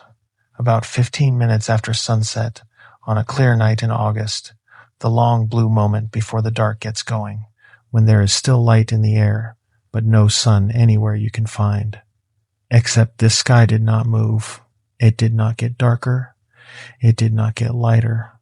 The sun was not at the horizon, and the sun was not below the horizon. There was no sun. There was only the blue-violet light, even on all sides, casting no shadows, holding still. I stepped out onto the patio. The air was warm, not summer warm, the mild warm of a late spring evening in Florida, the kind that does not have weight to it. The grass on the lawn was the green of new sod. There was no wind. There was no sound, no insects, no birds.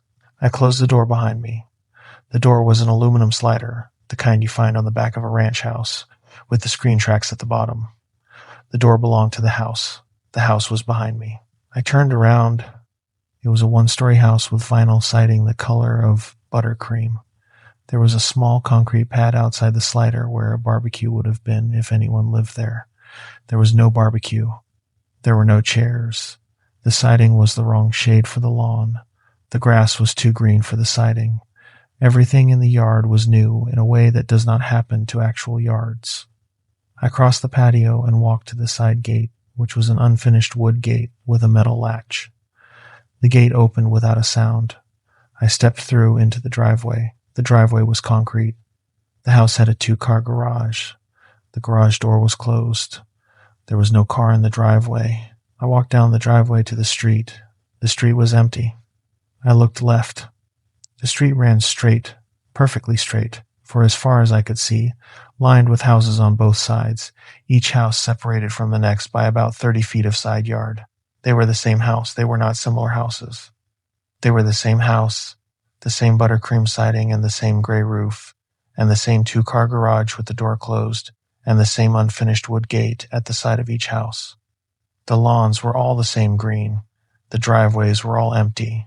The houses ran in a perfect row to a vanishing point so far out that the air there had a haze to it, and I could not see what came after the haze. I looked right. The street was the same. I looked behind me. The street ran the other way the same.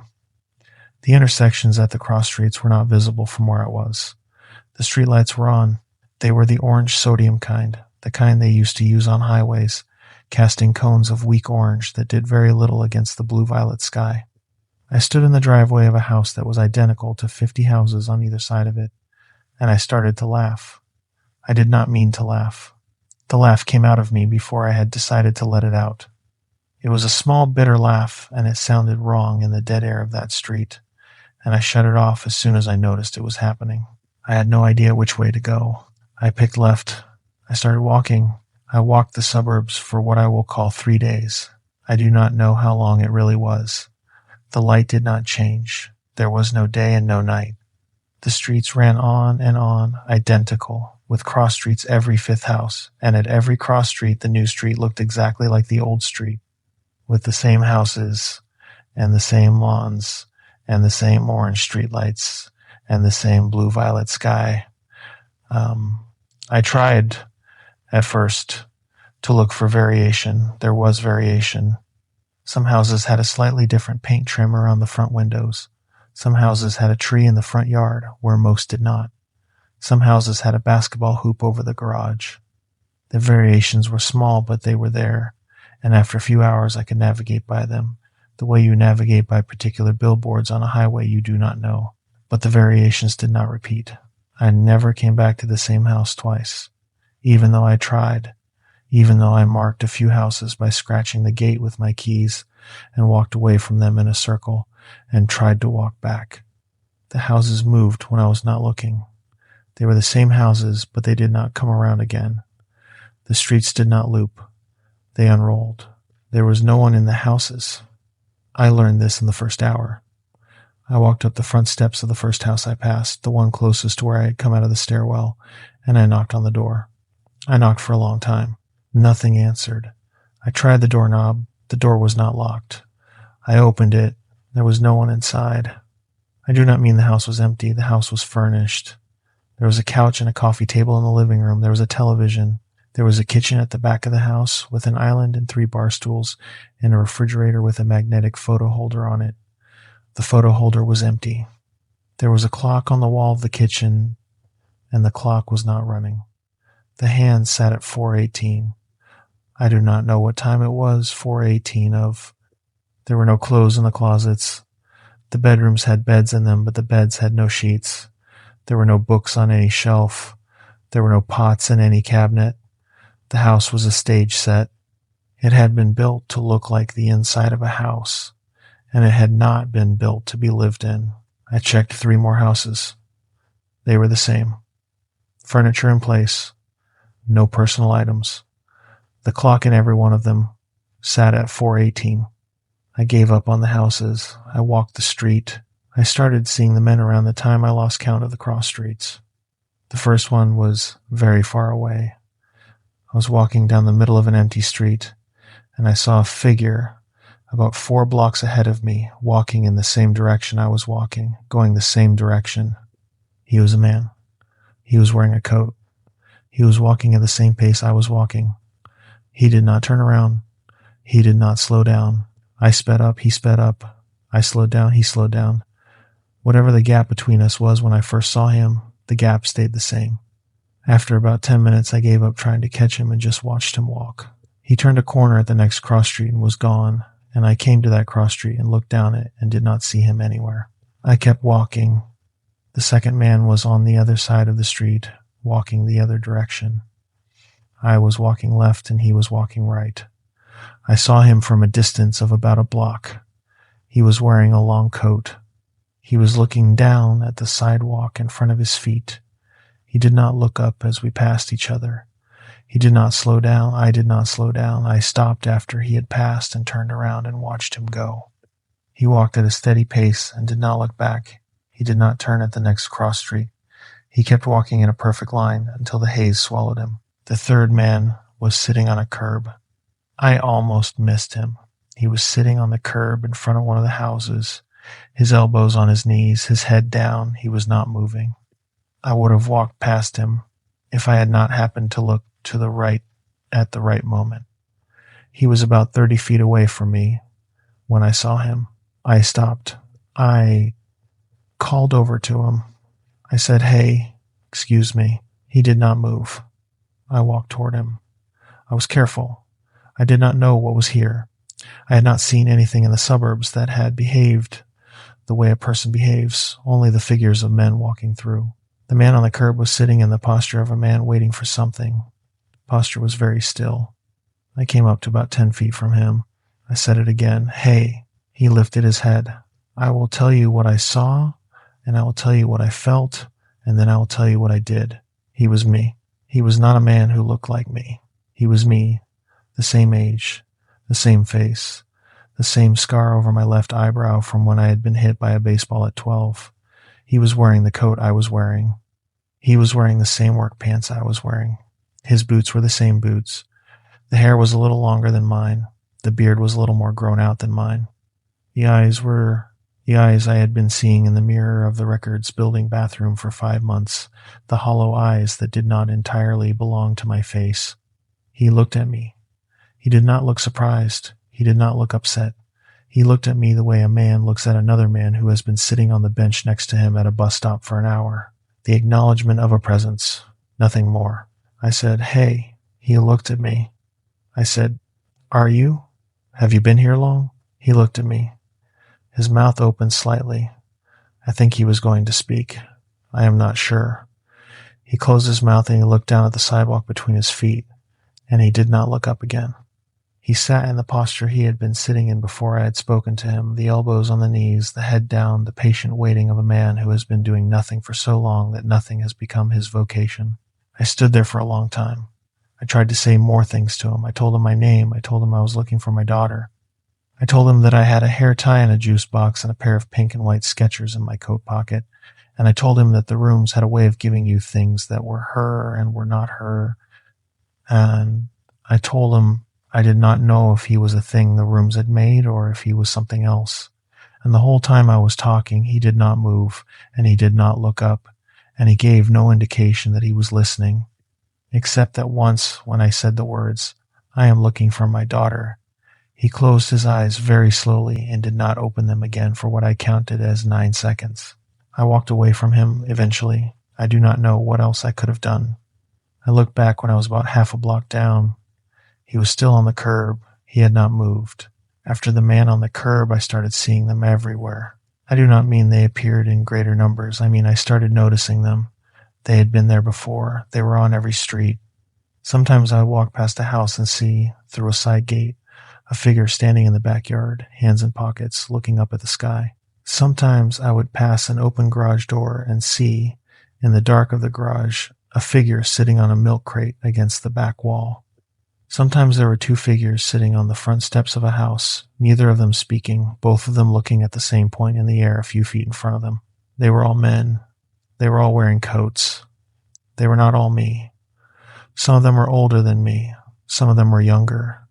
Some of them were black men, and some of them were white men, and some of them were Latino men. Some of them were thin, and some of them were heavy-set. Some of them had glasses. Some of them had baseball caps. Some of them had beards, and some of them did not. But they had a sameness about them that I cannot put my finger on, except to say that every single one of them had the eyes I had seen on the man on the curb.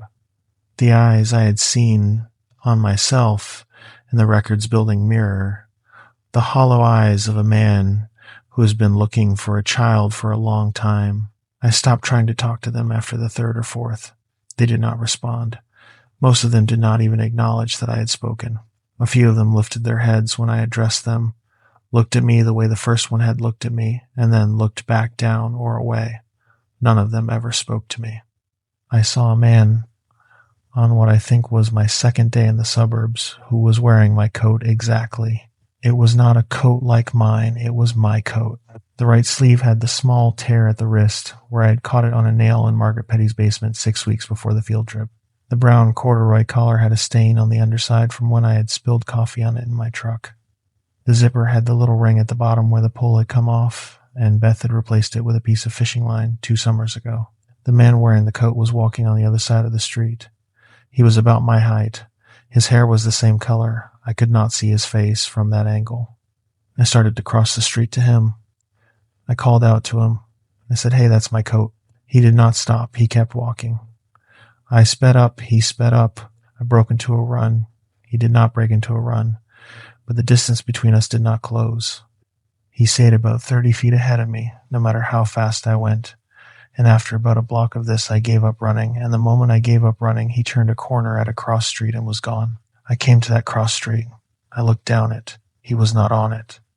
The street ran straight and empty for as far as I could see, and the orange streetlights were on, and the houses were the houses, and there was no man in my coat anywhere. I stood at the corner for a long time.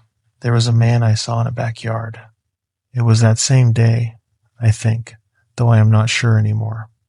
The days had stopped having beginnings and endings. I was walking down a street I had not walked before. I had stopped picking directions because I had stopped believing the directions meant anything. The houses on either side of me were the houses on either side of every street. I had taken to looking through the side gates as I passed each house. I had developed a habit of pausing at every 4th or 5th gate and looking through the gaps in the wood into the backyards. Most of the backyards were empty. Some of them had men in them. The men in the backyards were doing the things the men in the front yards were doing, the sitting, the standing, the looking at nothing.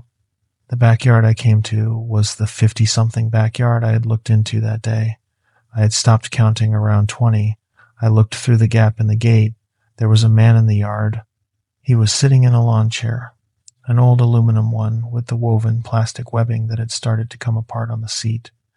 The chair had been set up facing the back fence. The man was sitting in the chair facing the back fence. There was nothing on the other side of the back fence except more houses, more empty backyards, the same blue-violet sky. The man had been sitting in that chair for a long time. I knew this without being told.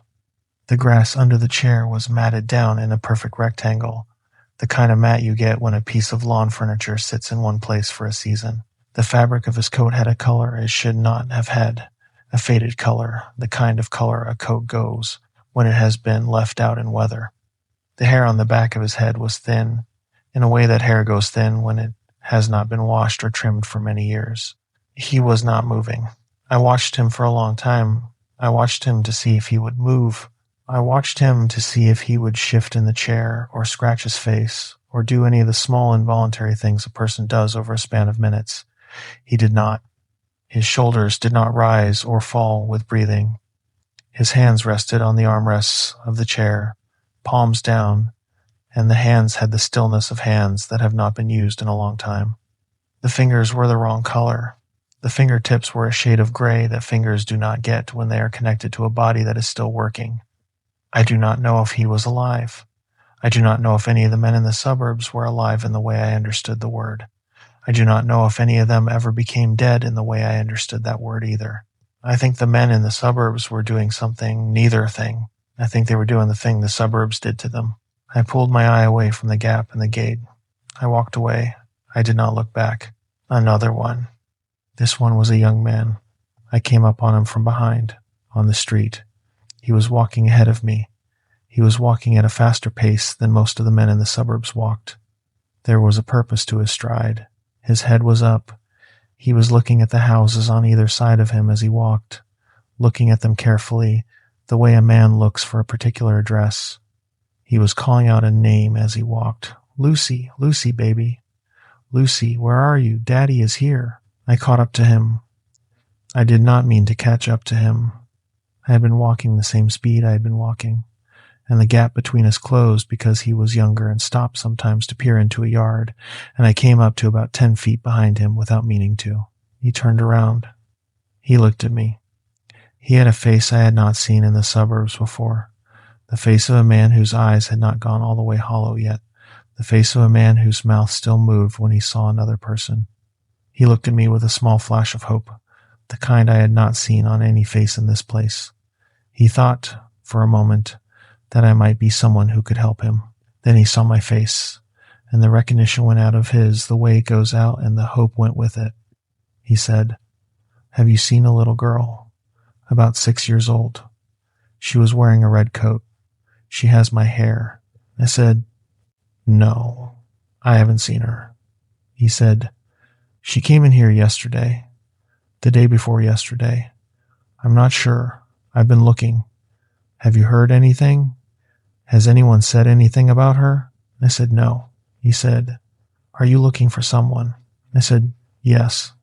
He said, "Who?" I said, "My daughter." He nodded. He did not ask her name. He did not ask any of the questions a man would ask another man in the regular world when both of them had lost children. He nodded, the way you nod when you have asked a question you already knew the answer to, and then his eyes went to a place beyond my shoulder, the way the eyes of the man on the curb had gone, and the small flash of hope in him was gone. He said, "Good luck, then." He turned around. He started walking. He started calling out his daughter's name again. "Lucy. Lucy, honey, where are you, baby?" I did not follow him. I stood in the street and I watched him walk away. The pace was already slower than it had been before he had turned around. His head was already lower. He was already a few minutes closer to being one of the men on the curbs. I will tell you what was the worst of it. The worst of it was not what I had seen. The worst of it was understanding, while I stood there, that I had been him. I had been him 5 months ago in the parking lot of the records building. I had been him in the third-floor hallway, walking and walking, with the pace of a man who still believed he was doing something. The young man calling his daughter's name was a thing the suburbs had not yet broken. The man on the lawn chair in the backyard was the thing the suburbs had finished with. Between the two of them, the rows of men sitting on the curbs and walking through their useless errands and standing on porches looking at the sky were the stages, all the stages, every step of the way. I had not yet sat down on a curb. I knew, watching the young man walk away calling out for his Lucy, that I would. The suburbs would take its time with me, the way it had taken its time with every man who had walked into it, and one day my pace would slow, and one day I would stop calling, and one day I would find a curb, and I would sit down on it, and I would put my elbows on my knees, and I would put my head down, and someone newer than me would come walking by, and they would say, "Hey," and I would lift my head and look at them and close my mouth, and I would go back to looking at the concrete between my feet, and that would be the rest of it.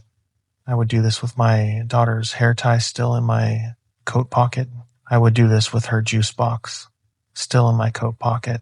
I would do this with her shoes against my chest where I had been carrying them.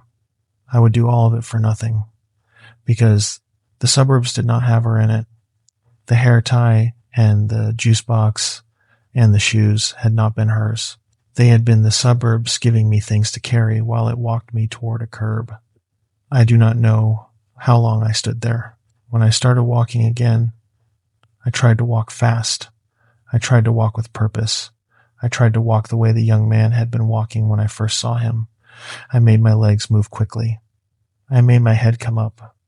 I made my eyes look at the houses I was passing, the way a man looks for an address.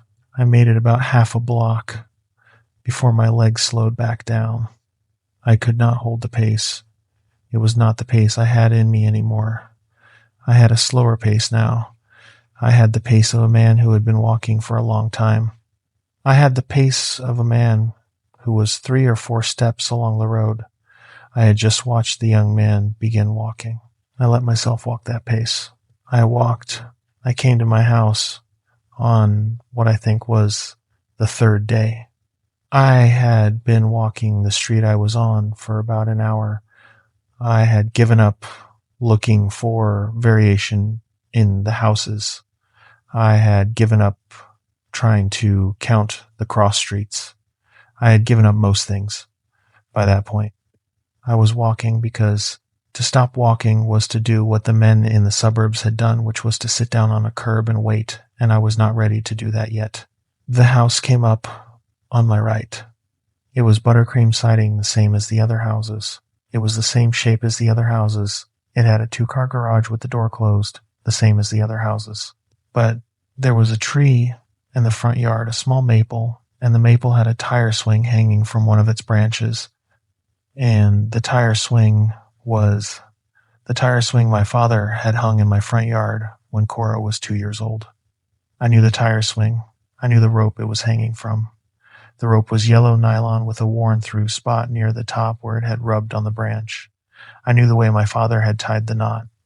I knew the way Cora's weight had stretched the tire over time, the way the rubber had elongated where she had sat year after year. The tire swing was the tire swing. I walked up the driveway. The driveway was concrete. There was no car. The garage door was closed. The front walk was concrete pavers, and the 3rd paver from the porch was the paver that had the chip out of the corner from when I had dropped a sledgehammer on it 3 Augusts ago. And the chip was the same chip, the same shape, and the same depth, and the same exact place. The front door of the house was my front door. I knew the door. I knew the hinges. I knew the brass kickplate at the bottom and the small dent in the kickplate where Cora had kicked it once when she was 4, hard in a tantrum over something I cannot remember anymore. I knew the dent. I stood on the porch. I did not knock. I will be honest about this. I stood on the porch of my own house, the house that was a perfect copy of my own house in every detail I could see, the house that was somehow standing on a street in a suburb that was not anywhere on earth. And I did not knock. I did not knock because I had seen the kind of things this place gave you when you wanted them badly. I had heard her voice in a pool. I had found her hair tie on a yellow carpet. I had been shown her shoes on the lip of a tile pool. I had seen her 3 days ago standing in a doorway with her back to me, and I had reached out my hand to her shoulder, and there had been nothing there. I knew what this place did. If I knocked on this door, I thought Beth would answer it. She would be wearing her sweatshirt with the small bleach stain on the left cuff. She would have her hair pulled back in the elastic she used when she was making dinner. She would smile at me, the small tired smile she gave me when I came home late from a job, and she would say, "Honey, you're home. Where have you been? Dinner's ready." And the smell of something cooking would come through the open door, and behind her in the hallway I would see the doorway to Cora's bedroom, with the little wooden sign on the door that said her name in painted letters, and somewhere in the house I would hear Cora call from her bedroom, "Dad, is that you?" I knew this was what was waiting on the other side of the door. I knew it the way I knew the chip in the 3rd paver. I knew, also, that none of it would be real. I knew that if I knocked on the door and stepped through, I would not come back out. I stood on the porch for what I think was 20 minutes. I looked at the front door. I looked at the brass kick plate. I looked at the small dent. I turned around. I walked back down the porch steps. I walked back down the paver walk. I walked down the driveway. I crossed the lawn. I walked back to the street. I did not look at the house again. I walked away from it. I walked away from it until the haze took it, and I could not have walked back to it if I had tried. I have thought about that house every day since. I think about it now. I think about it when I am eating breakfast in the kitchen of the house I live in now. I think about it when my wife is washing dishes at the sink, and the small bleach stain on the cuff of her sweatshirt is in exactly the place it was on the day I saw her last. I think about how I walked away from the house in the suburbs, and how I should have known what walking away from it would and would not mean.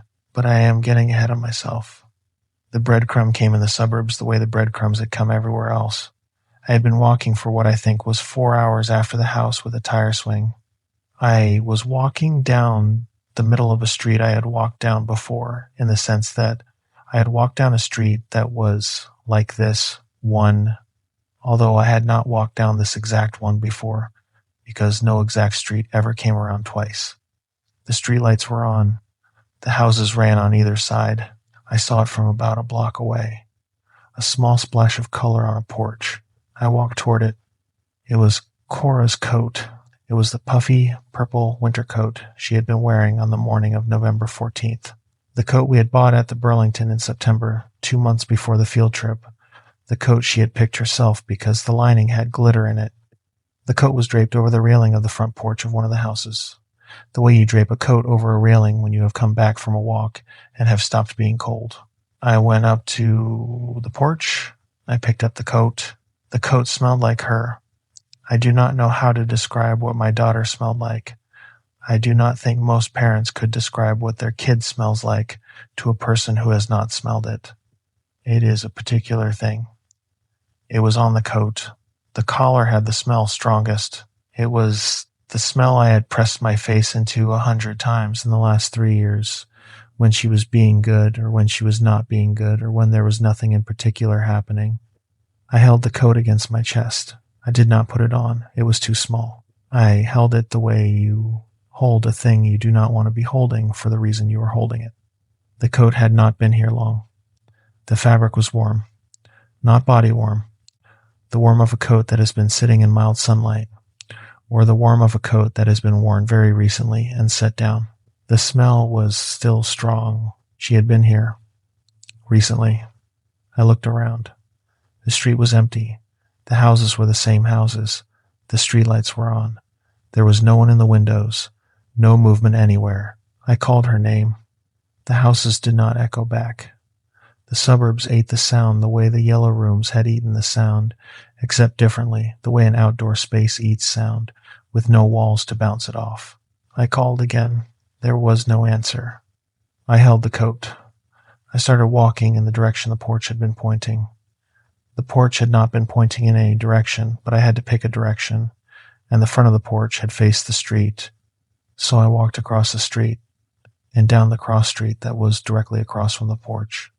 And I kept walking. And after a long time, I came to a place where the houses thinned out and then ended. And then there was a fence at the end of the suburbs, a tall chain-link fence with grass growing up through the bottom of it. And on the far side of the fence, there was a building. The building was a school. The building was the elementary school my daughter had gone to. I did not know how it could be that building. I knew it was that building. I knew the building the way I knew her hair tie. The brick was the right brick. The roofline was the right roofline. The flagpole in front of the building was the same flagpole with the same little dent at the base where someone had hit it with a riding mower in 1998.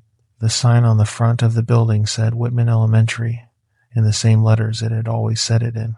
There was a hole in the chain-link fence. The hole was about the size of an 8-year-old. I bent down. I pushed through the hole. The coat was tucked into the inside of my jacket. The fence scraped my back going through. I stood up on the other side. I walked across the empty playground toward the front doors of the school. The front doors of the school were unlocked. I stood at the top of the concrete steps with my hand on the brass push bar of the right-hand door. The doors were the doors I had walked through 100 times. They were the doors Cora had walked through every weekday morning for 3 school years. I knew the way they swung. I knew the small squeak the right one made on the second hinge from the top. I pushed it open. The squeak was the squeak. I stepped inside. The lobby of Whitman Elementary smelled the way it had always smelled. I cannot tell you what that smell is exactly. It is the smell of an elementary school. It is the smell of floor cleaner and old construction paper and cafeteria food from 3 rooms away and the kind of soap they use in the little kid bathrooms. It is the smell of a building that holds children. The smell does not exist in any building that does not hold children, and the moment I smelled it, I knew I was in a place that had been built for one purpose and was now waiting. The light in the lobby was the wrong color. The fluorescents on the ceiling were on. They were the same fluorescents from every other room in this place that I had been in for the last however many days. The hum was a low version of the hum that had been in the yellow rooms. The light was not the bright, cool white of school fluorescents. It was a paler yellow dimmer, the color of the light that had been in the suburbs an hour ago but stuck inside a building. I walked across the lobby. The tile under my boots was the original tile, the white and green checker pattern that had been there since the school was built in 1963. The trophy case to my left was where it had always been. The trophies were all there. The lettering on the trophies was the same lettering. The framed photographs of the basketball teams from the 80s were on the wall, including the one with my old friend Mike Hennessy in the back row, the year they had gone to the regional finals. The photograph was the right photograph, but the trophies were all from years that did not exist. I checked.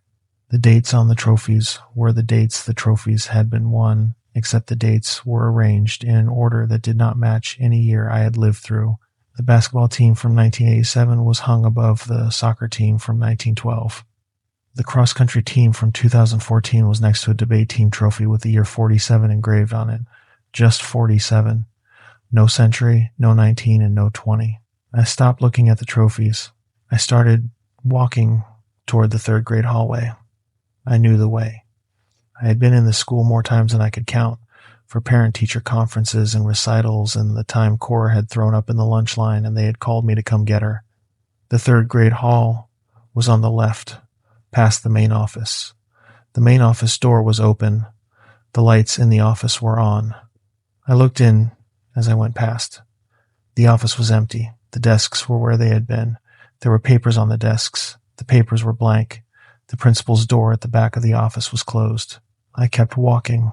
The 3rd grade hall was decorated for fall. It would have been decorated for fall in the real school in November. Construction paper leaves were taped along the walls.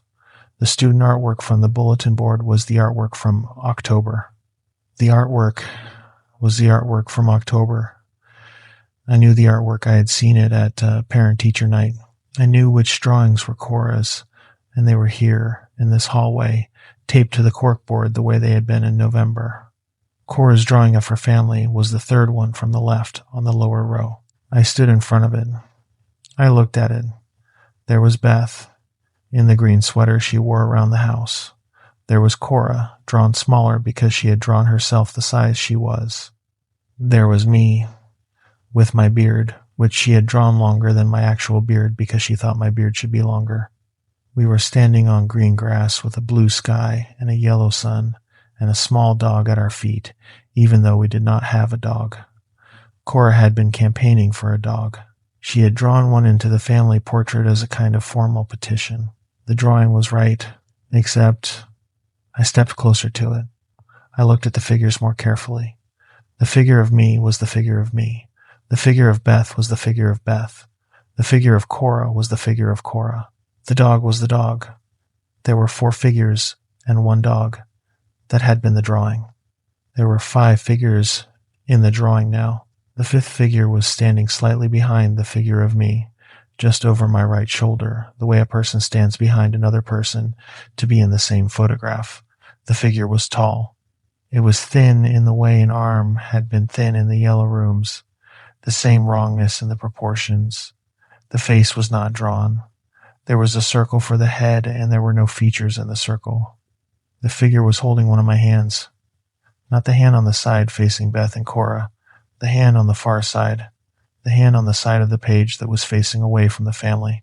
The figure had not been in the drawing in November. I stood in front of the corkboard for a long time. I was looking at a drawing my daughter had made that had been altered in a way that should not have been possible. I was looking at a thing that had been put into the drawing after she had drawn it. The construction paper of the drawing was the original construction paper. The crayon was the original crayon. The fifth figure was the same crayon as the rest of the drawing, but the crayon had been laid down by a different hand. The lines were not Cora's lines.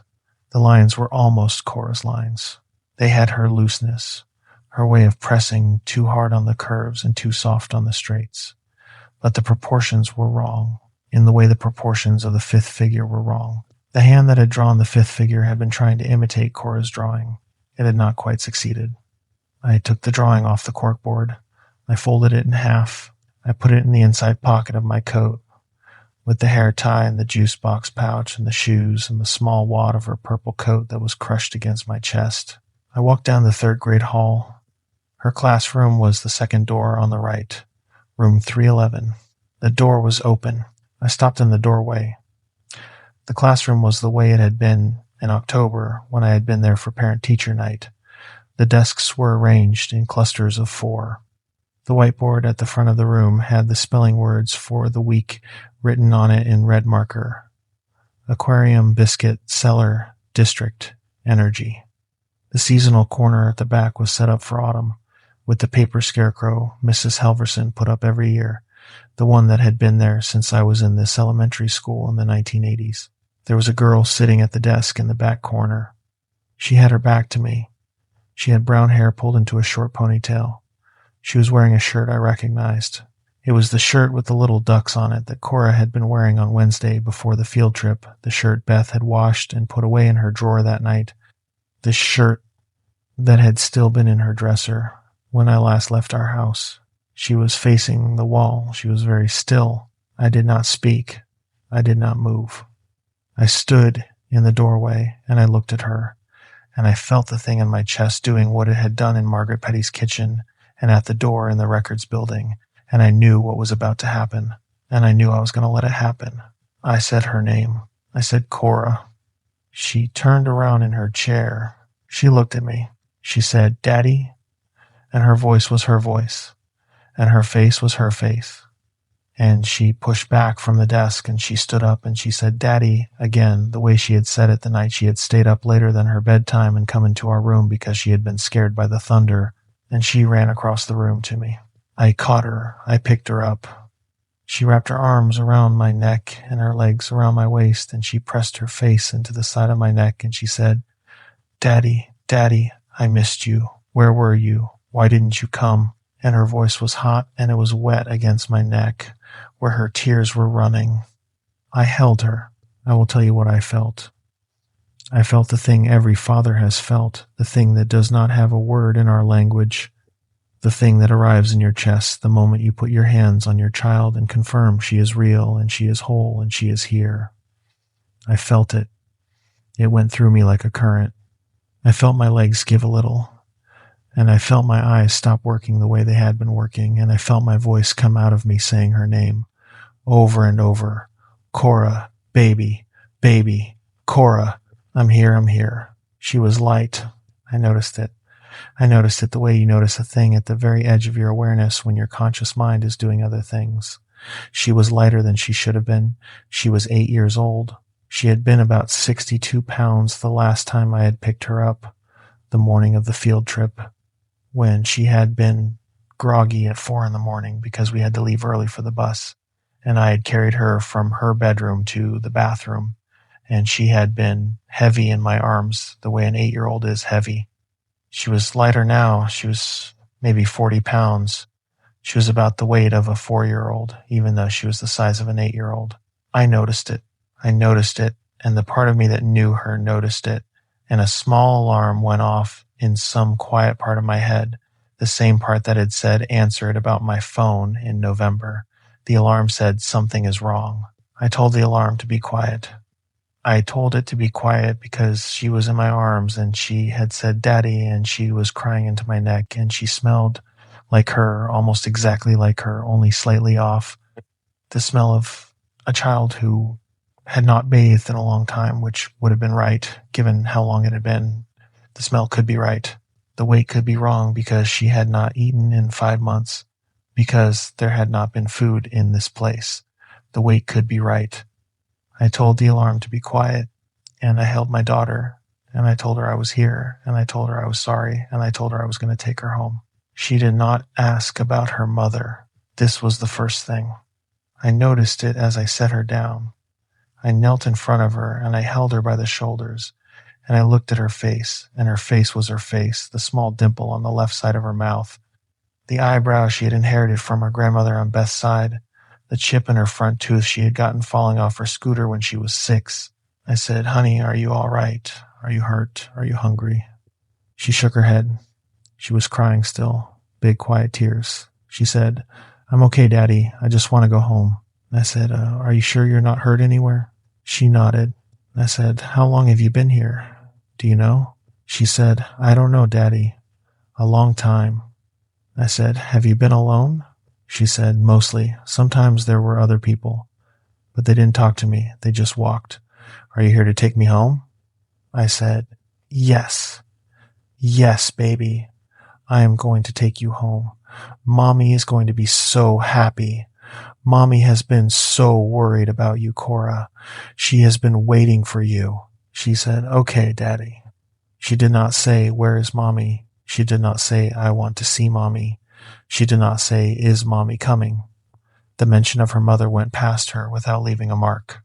Cora had been a child who, in November, had not been able to go 90 minutes without asking where her mother was, even when her mother was downstairs, and the answer was obvious. Cora had been a child who had cried at sleepovers because Beth was not there to do her bedtime routine. This Cora had heard the word mommy twice in the sentences I had just said, and had said, "Okay, Daddy." I told the alarm to be quiet.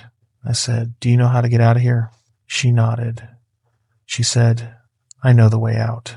This was the second thing. It was a small thing, said with a child's certainty, the way an 8-year-old will declare she knows the way to the grocery store.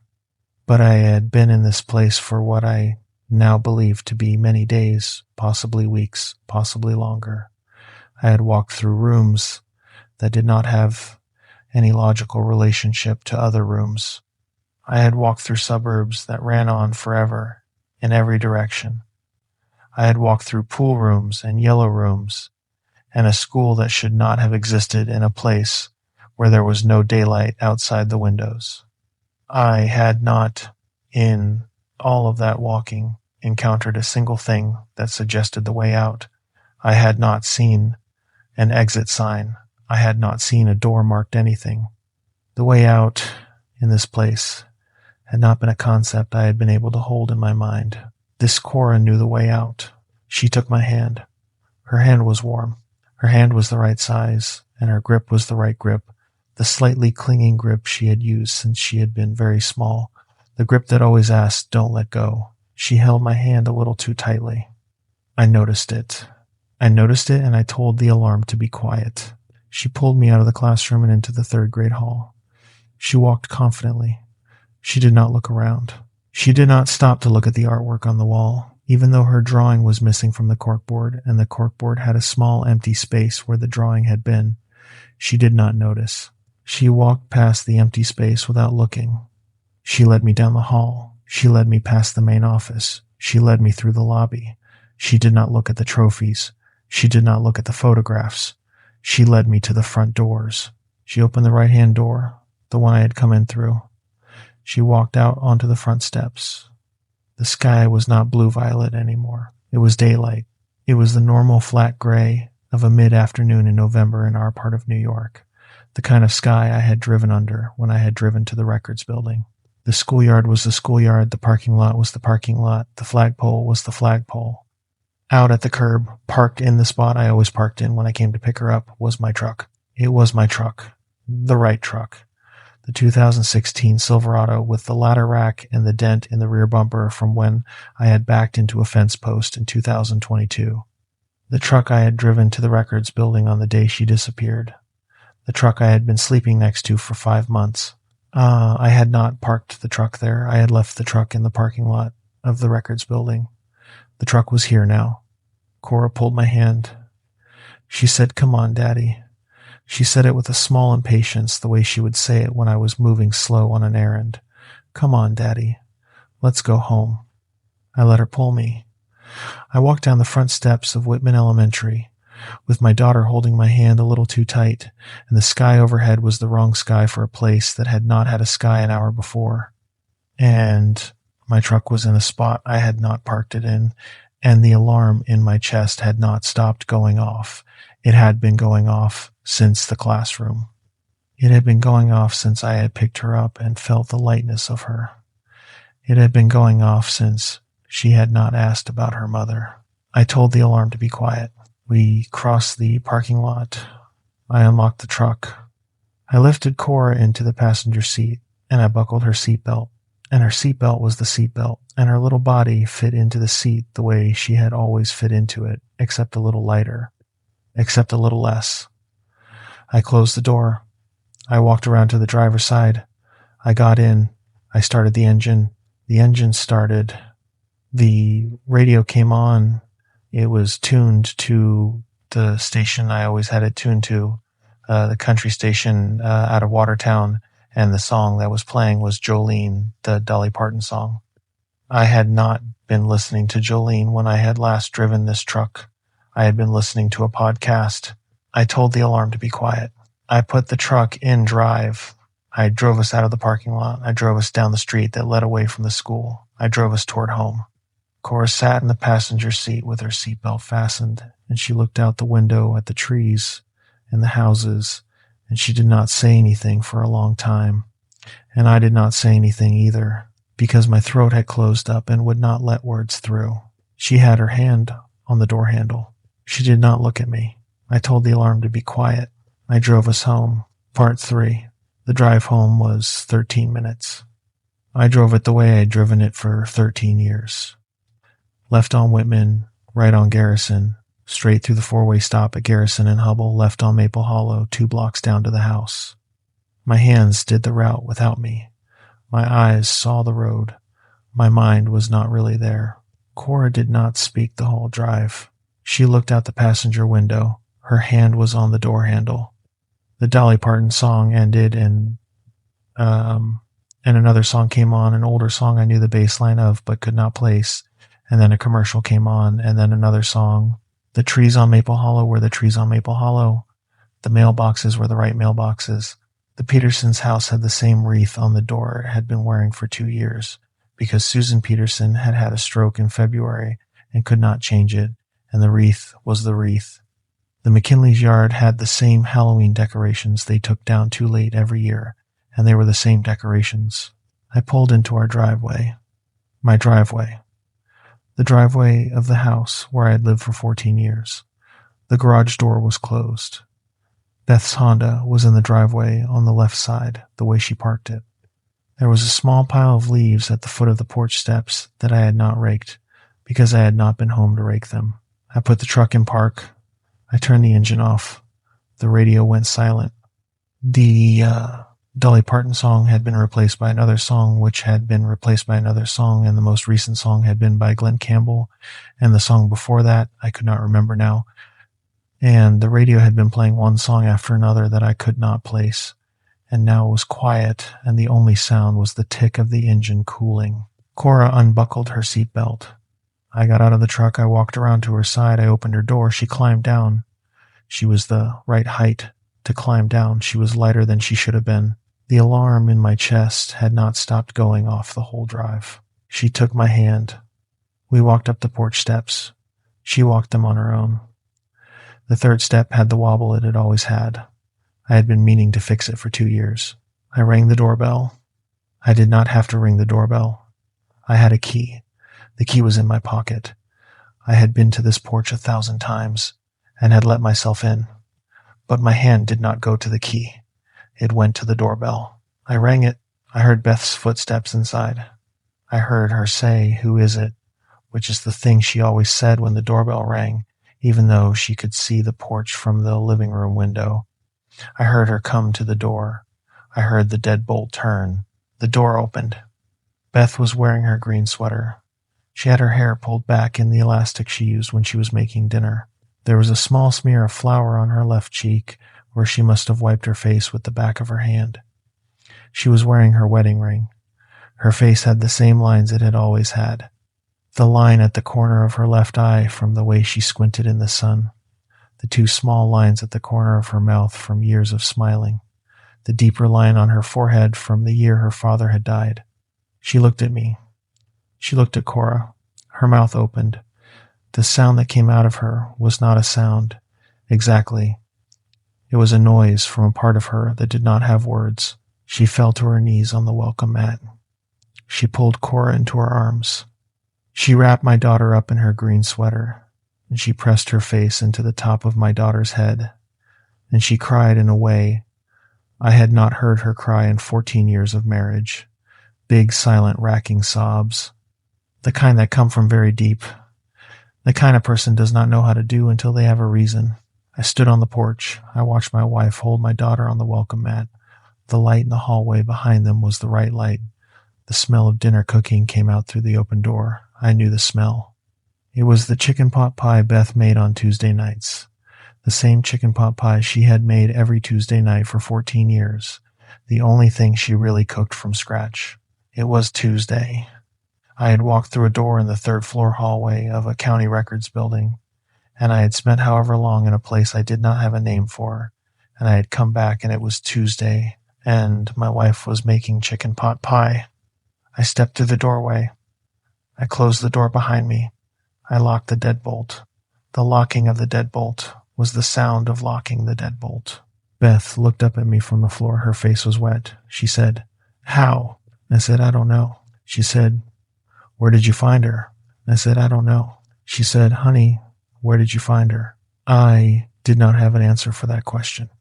I knelt down on the welcome mat with my wife and my daughter, and I put my arms around both of them, and I held them for a long time, and Beth kept asking variations of the same question. Where? How? What happened? Where has she been?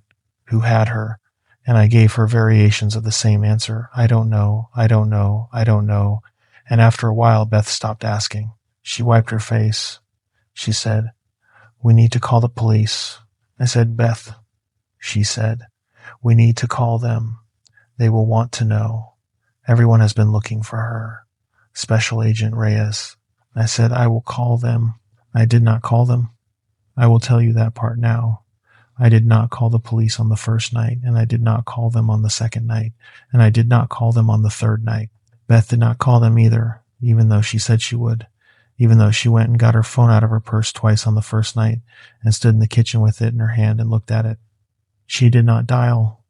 She put the phone back on the counter. We did not call. I tell myself I know why. I tell myself I know the reason. The reason was that Beth and I were both, in the first hours, in the kind of state where the world has cracked open and you are afraid that whatever has happened can be undone, and that calling someone, alerting the world, making it official, would be the thing that broke it. The reason was that we had Cora back, and Cora was in the bath, in the upstairs bathroom, while we whispered in the kitchen, and we did not want the people who had been looking for her to come over to the house and ask her questions and put their forensic kits on her skin and find out things we could not bear to find out. The reason was that we were going to call tomorrow. We were going to call tomorrow. I tell myself that. I am not sure I believe it. I think we did not call because some part of both of us, a part too quiet to say out loud, was suspicious. I think Beth knew. I think she knew within an hour.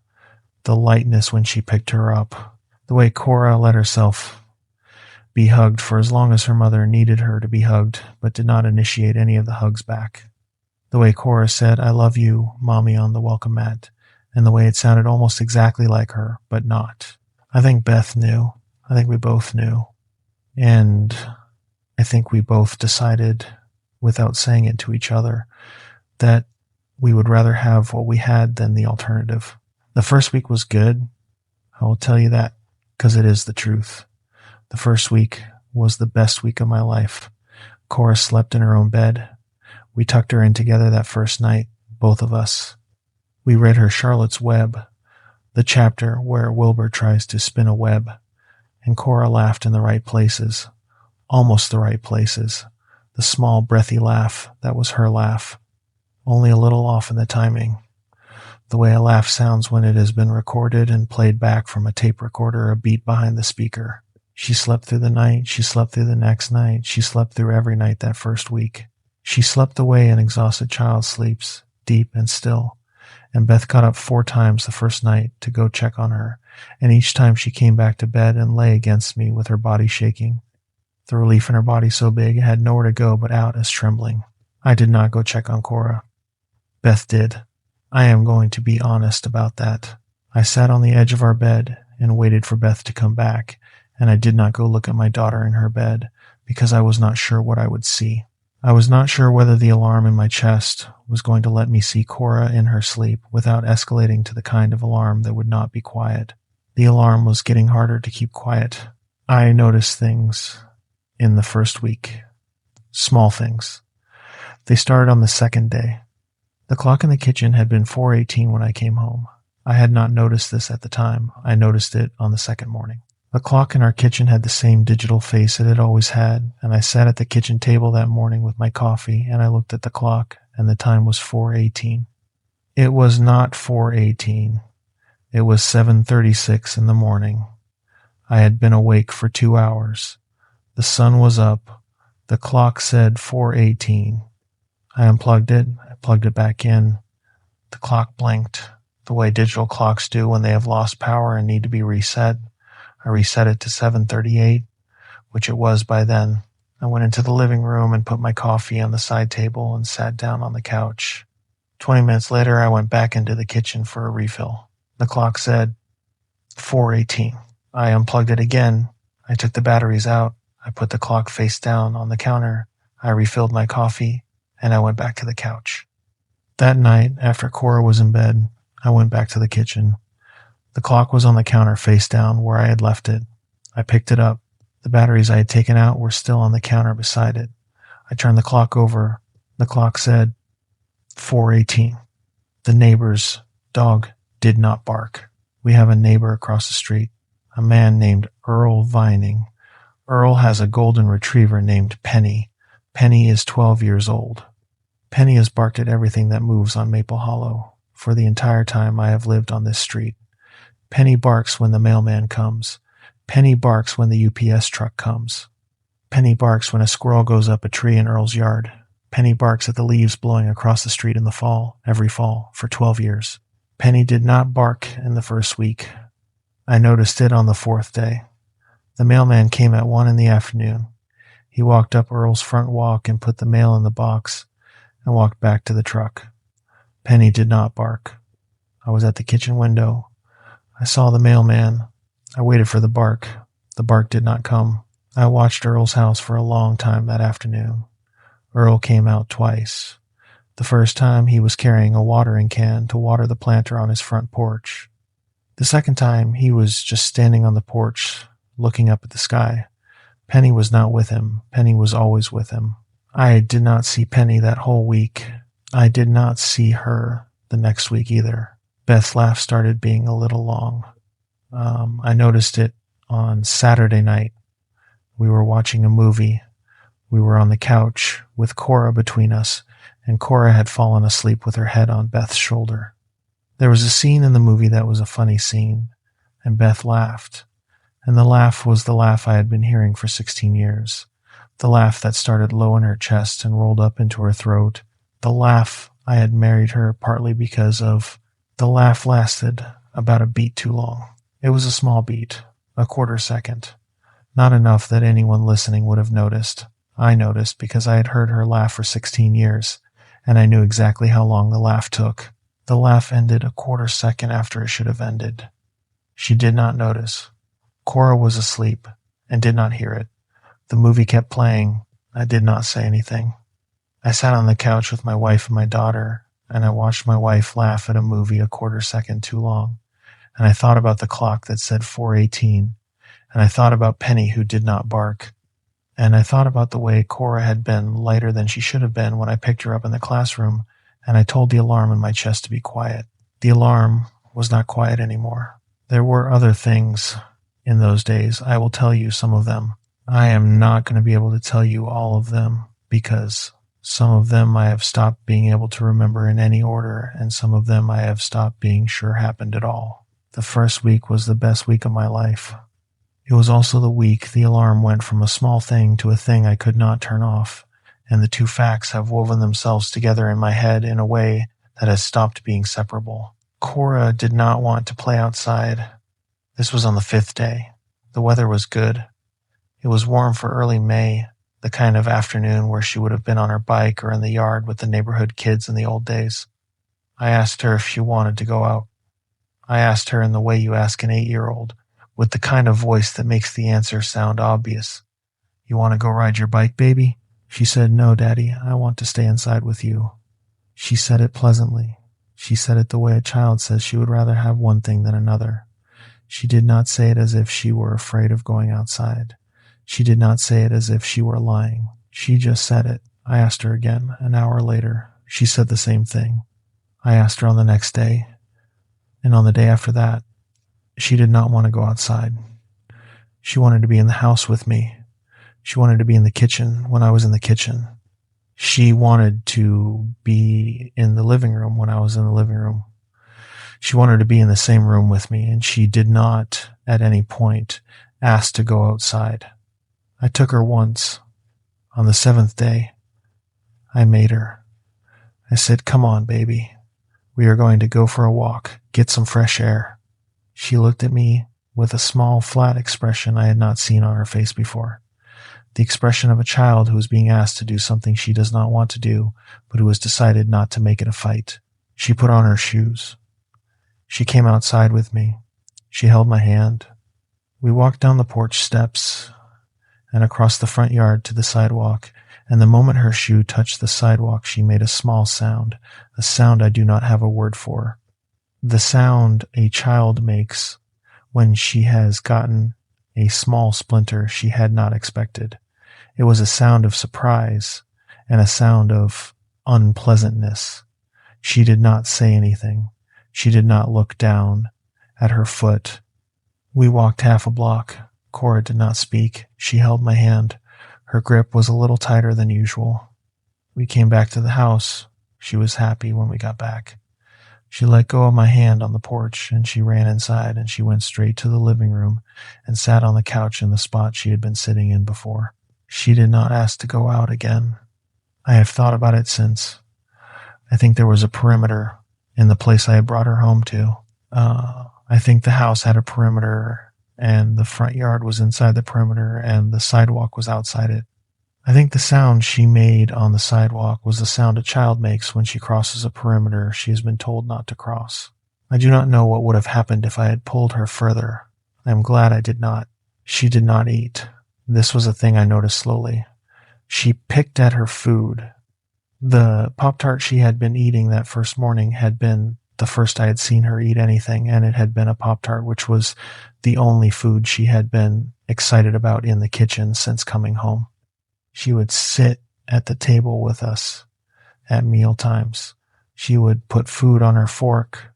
She would lift the fork to her mouth. She would chew. She would swallow. But the food on her plate did not seem to get smaller. I watched it on the third night while we were eating spaghetti, and the small portion Beth had put on her plate at the start of the meal was the same portion at the end of the meal, even though Cora had taken what looked like 10 or 15 bites. I do not know how that worked. I do not know if she was hiding food. I checked her napkin once when she got up to go to the bathroom. The napkin was clean. I checked under the table. There was no food on the floor. The food just did not seem to leave the plate in the way food usually does. by the small amounts that get on the fork and into the mouth and gone. She drank water. She drank water that was put in front of her, and the water did go down, and the glass got empty. So I knew it was not the case that nothing she put in her mouth went anywhere. The water went somewhere. The food did not, or did less. I did not say anything about it to Beth. Beth did not say anything to me. We had the meals. Cora put food on her fork. The portions did not change. Nobody mentioned it. I checked the mail on the 8th day. I had not been outside the house since the walk with Cora on the sidewalk. I had been inside for a week. Beth had checked the mail every day, the way Beth checks the mail every day. The mail was always the same. There were bills, and there were the catalogs Beth got, and there was a card from her sister, and the card from her sister was a card I knew. I knew it because I had seen the card from her sister come the year before, and the year before that, and the card said happy birthday to Beth, even though Beth's birthday was not for 2 months. And the card was the same card. The card had come on the 3rd day, the card had come on the 4th day, the card had come on the 5th day. I did not check the mail until the 8th day, when I walked out to the mailbox myself to check it. The mailbox was full. There were 8 days of mail in it. There were bills and catalogs and a card from Beth's sister that said happy birthday. There were 8 identical cards from Beth's sister. There were 8 copies of the Wegman circular for the same week. I stood at the mailbox with my hand inside it. I had thought that Beth had been taking the mail in. I had seen her come back into the house with envelopes in her hand. I had seen her stack them on the kitchen island and sort through them. I had seen her open the card from her sister and read it and smile and put it on the refrigerator. There was a card from her sister on the refrigerator. I could see it from the porch. The card had been there for a week. I left all the mail in the mailbox. I closed the door of the mailbox. I went back into the house. I did not tell Beth what I had seen. Beth was in the kitchen making lunch. She smiled at me when I came in.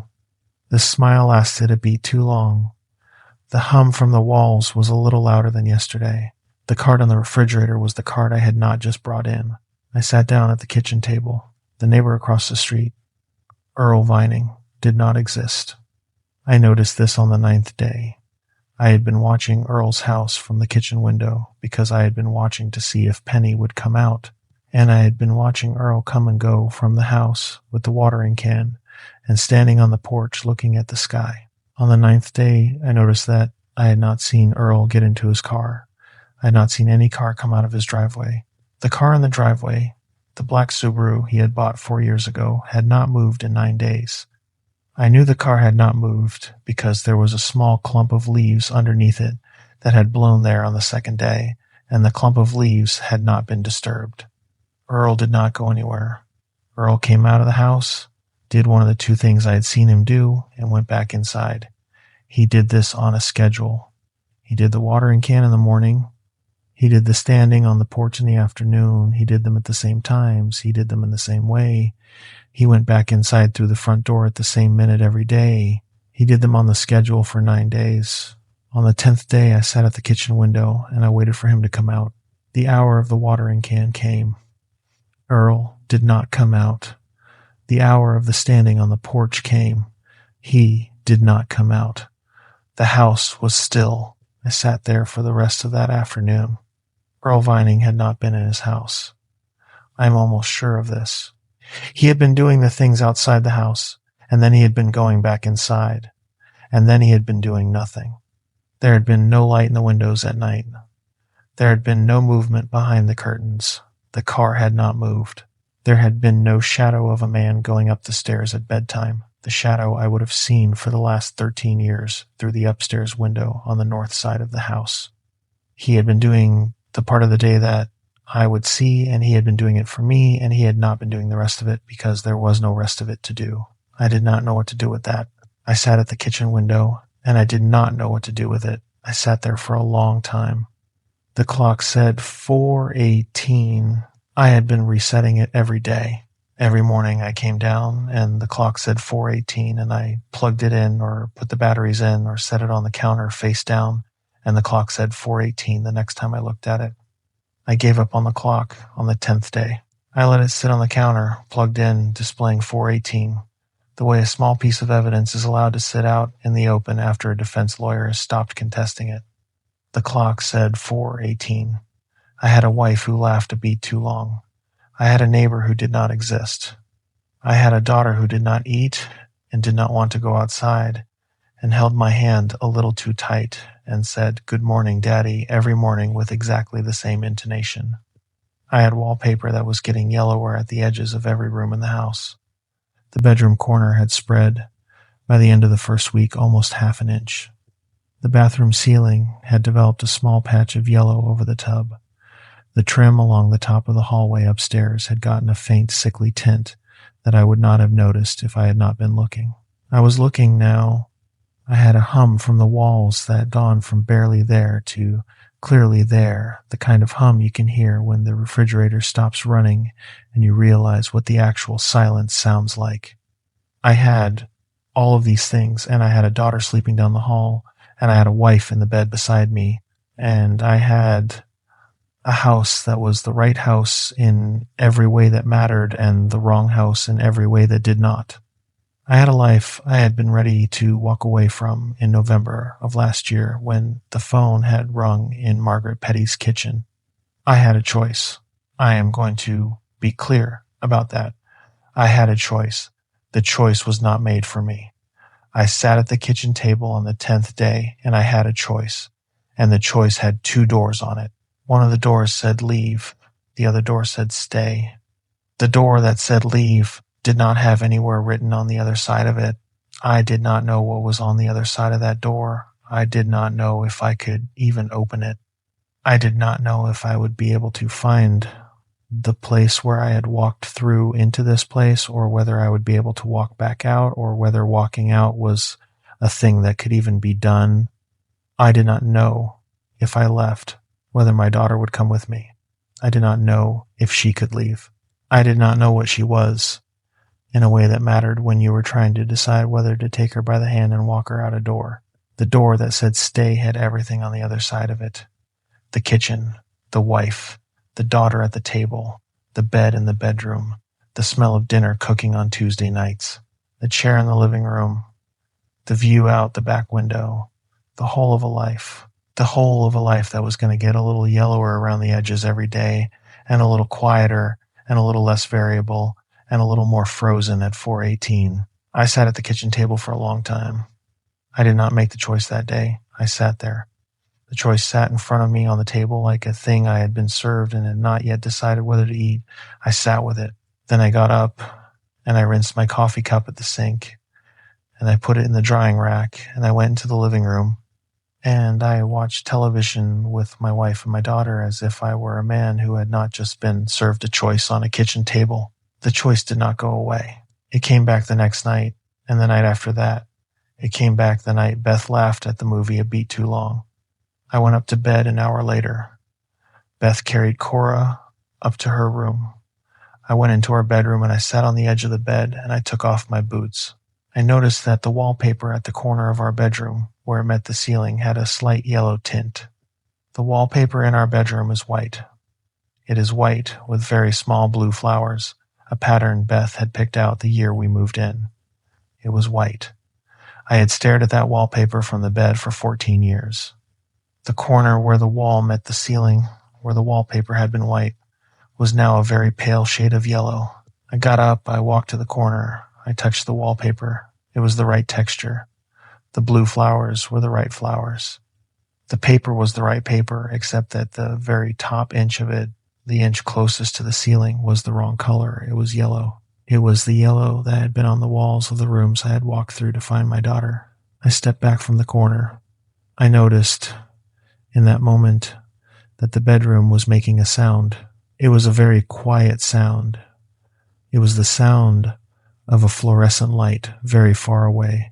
Not on, not in this room, but somewhere in the house, faintly, the hum I had walked through for what might have been weeks, the hum I had not heard since I had stepped onto the front steps of the school. I had not heard the hum on the day I came home. I had not heard it on the second day, or the third, or the fourth. I would have noticed it. I would have heard it the first thing. It was here now. I stood in the corner of our bedroom with my hand a few inches from the wall, and I listened. The hum was at the edge of hearing. It was barely there. It was the way you hear a refrigerator from another room. It was a sound a person could pretend they were not hearing. I sat back down on the bed. I sat there for a long time. Beth was still downstairs with Cora. I could hear her on the stairs, carrying Cora up.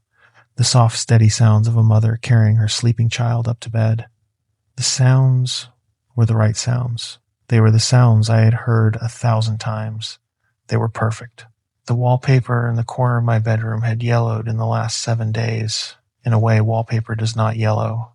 And the hum of a fluorescent light that did not exist in my house was coming from somewhere I could not place, and the alarm in my chest had stopped being an alarm and had become a sentence. The sentence said, "You did not come home." I sat on the bed. I thought about it. I thought about a great many things in that hour. I thought about the door in the third-floor hallway.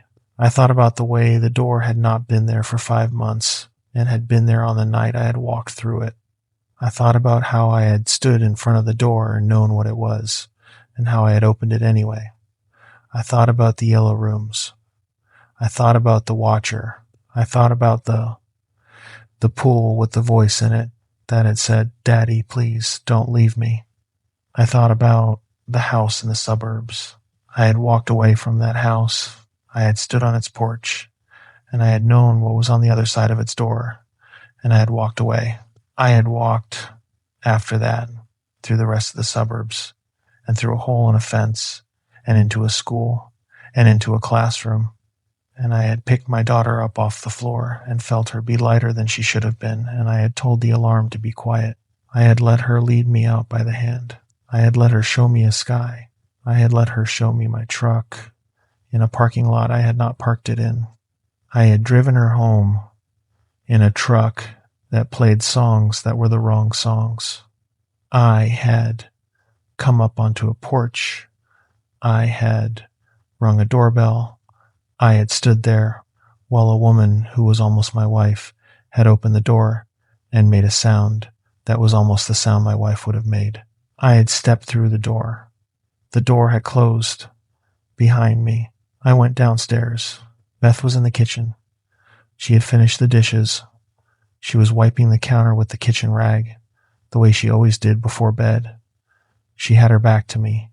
The kitchen lights were on. The fluorescent under the cabinets, above the sink, was a fluorescent. It was making a sound that was almost not a sound. It was making the same hum that the lights in the records building had made. It had been there since I had come home, and I had not heard it, the way you do not hear the refrigerator until someone points it out. I stood in the kitchen doorway. Beth turned around. She smiled at me.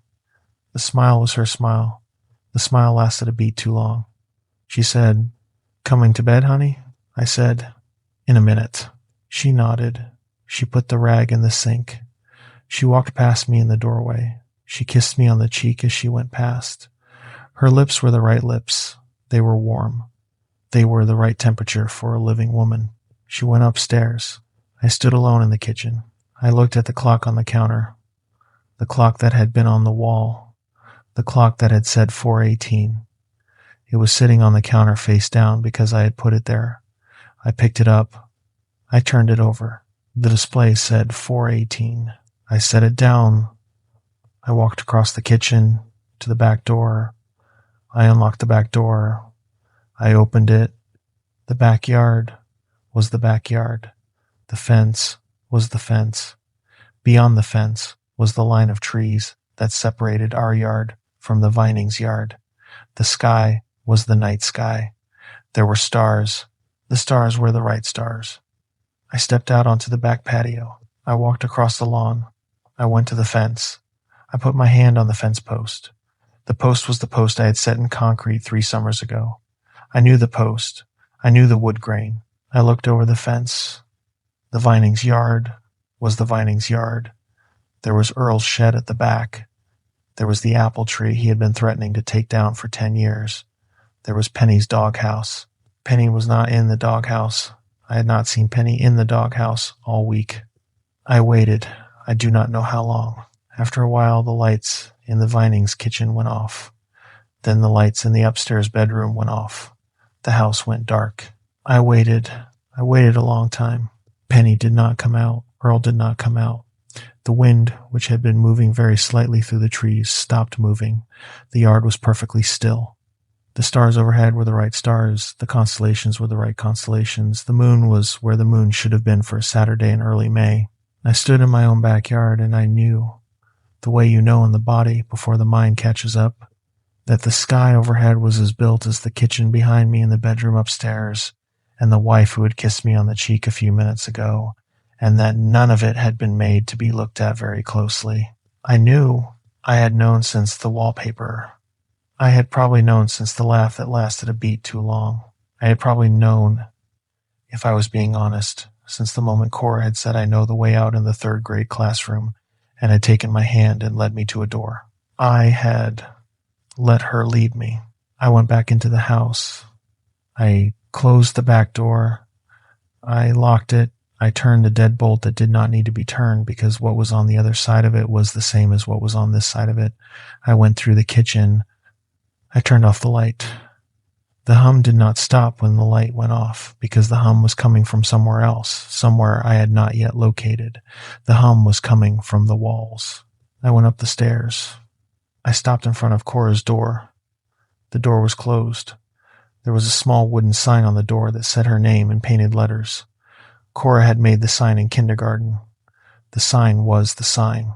I opened the door very quietly. She was asleep in her bed.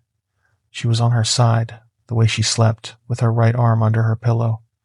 She was breathing the way an 8-year-old breathes when she is asleep. Her breath made the small wheeze it had always made because she had had her adenoids out when she was 3 and her airways had not entirely recovered.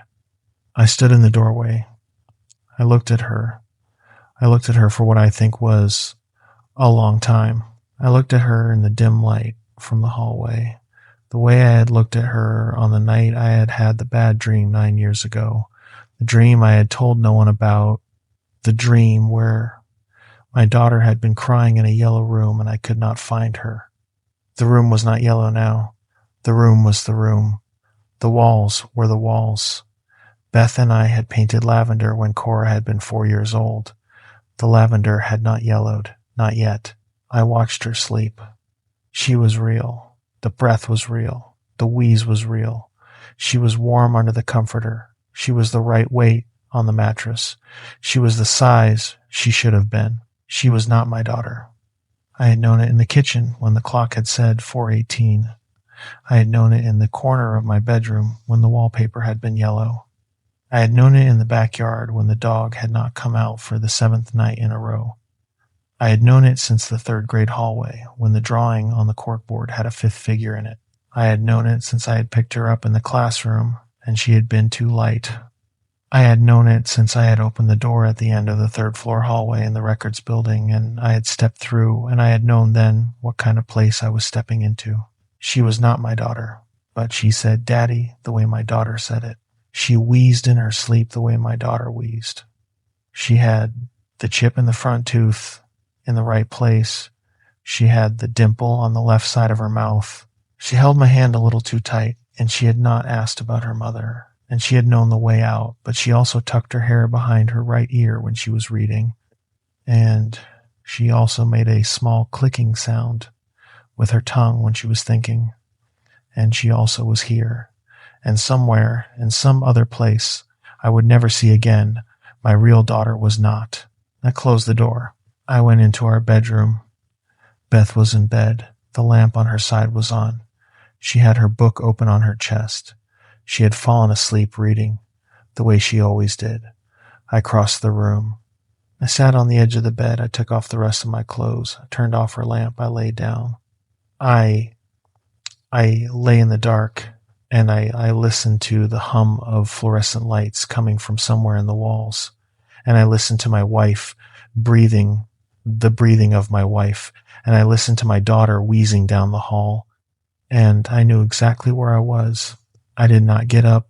I did not go anywhere. I had walked away from the house in the suburbs because I had known what was on the other side of its door. I had walked through the door at the end of the third-floor hallway because I had known what was on the other side of its door. I had let my daughter lead me out by the hand because I had known what was on the other side of its door. I had stopped fighting somewhere between the classroom and the back door of my own house. I did not know when exactly. There had been a moment, somewhere, when I had stopped trying to know which side of a door I was on. There had been a moment when I had decided, without saying it to myself, that I would rather have a daughter in my house than a daughter not in my house, and that the house in which she lived was a thing I would let take care of itself. I had decided it. I had been the one to decide it. I closed my eyes.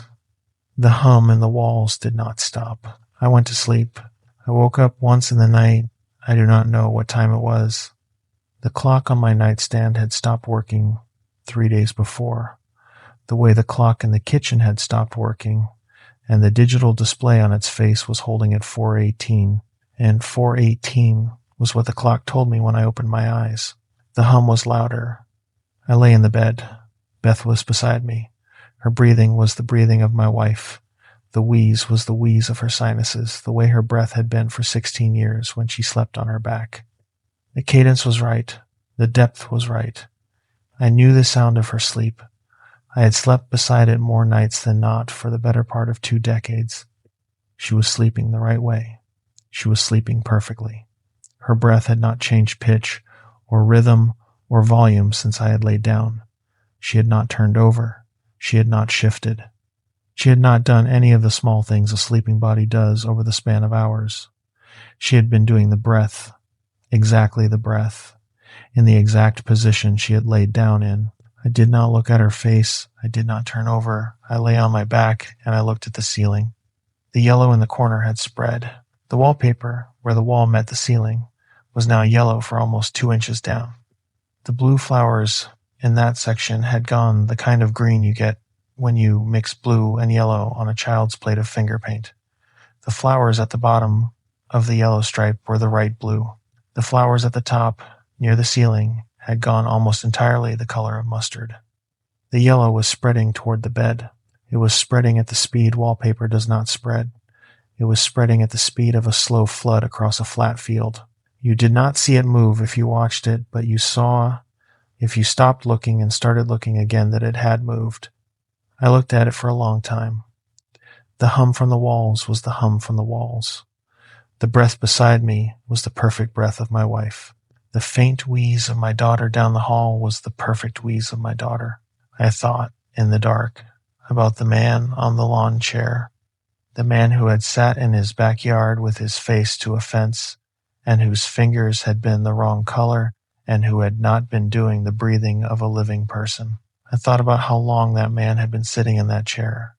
I thought about how he had gotten to the chair. I thought about whether he had walked into a house that was almost his house, on a street that was almost his street, and whether his wife had laughed at a movie a beat too long, and whether his daughter had said, "Good morning, Daddy," in the same intonation every morning, and whether his wallpaper had yellowed at the corner, and whether one day, after all of it had finished yellowing, he had decided he wanted to sit in his backyard for a while, and had gone out there, and had sat down, and had not gotten back up. I thought about this, and then I stopped thinking about it. I closed my eyes again. I went back to sleep. I did not dream. I have not dreamed since the day I came home. I do not know if this is because I am no longer the kind of person who dreams, or because the place I am in does not have dreams in it. I have not figured out the difference. In the morning, the kitchen clock said 4:18. I came downstairs. Beth was at the stove. Cora was at the table. Cora was eating Pop-Tarts. We had not had Pop-Tarts in the house in 2 months. Beth had not bought them. They were on the table, in their unopened pouches, with the brown sugar cinnamon foil. Cora had one half-eaten in her hand. She looked up at me. She said, "Good morning, Daddy." She said it the way she had said it the morning before, exactly the same intonation, the same emphasis on morning, the same small pause before Daddy. She had said it that way yesterday. She would say it that way tomorrow. Beth turned around from the stove. She had the spatula in her hand. There were eggs in the pan. She smiled at me. The smile lasted a beat too long. She said, "Did you sleep okay, honey?" I said, "Yeah, I slept good." I sat down at the table. I poured myself coffee from the pot.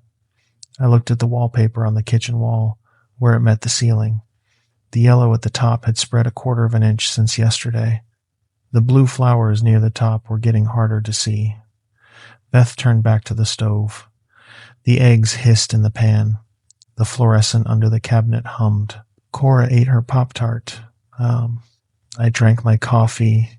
The clock on the counter said 4:18. The hum from the walls was a little louder than it had been last night. I noticed it. I did not say anything about it. Beth would not hear it. She was making the eggs. She was happy. Cora was eating breakfast. Cora was happy.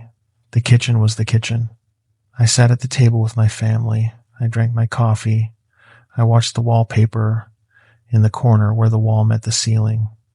I watched it the way a man watches the tide come in. The yellow was spreading. I did not say anything.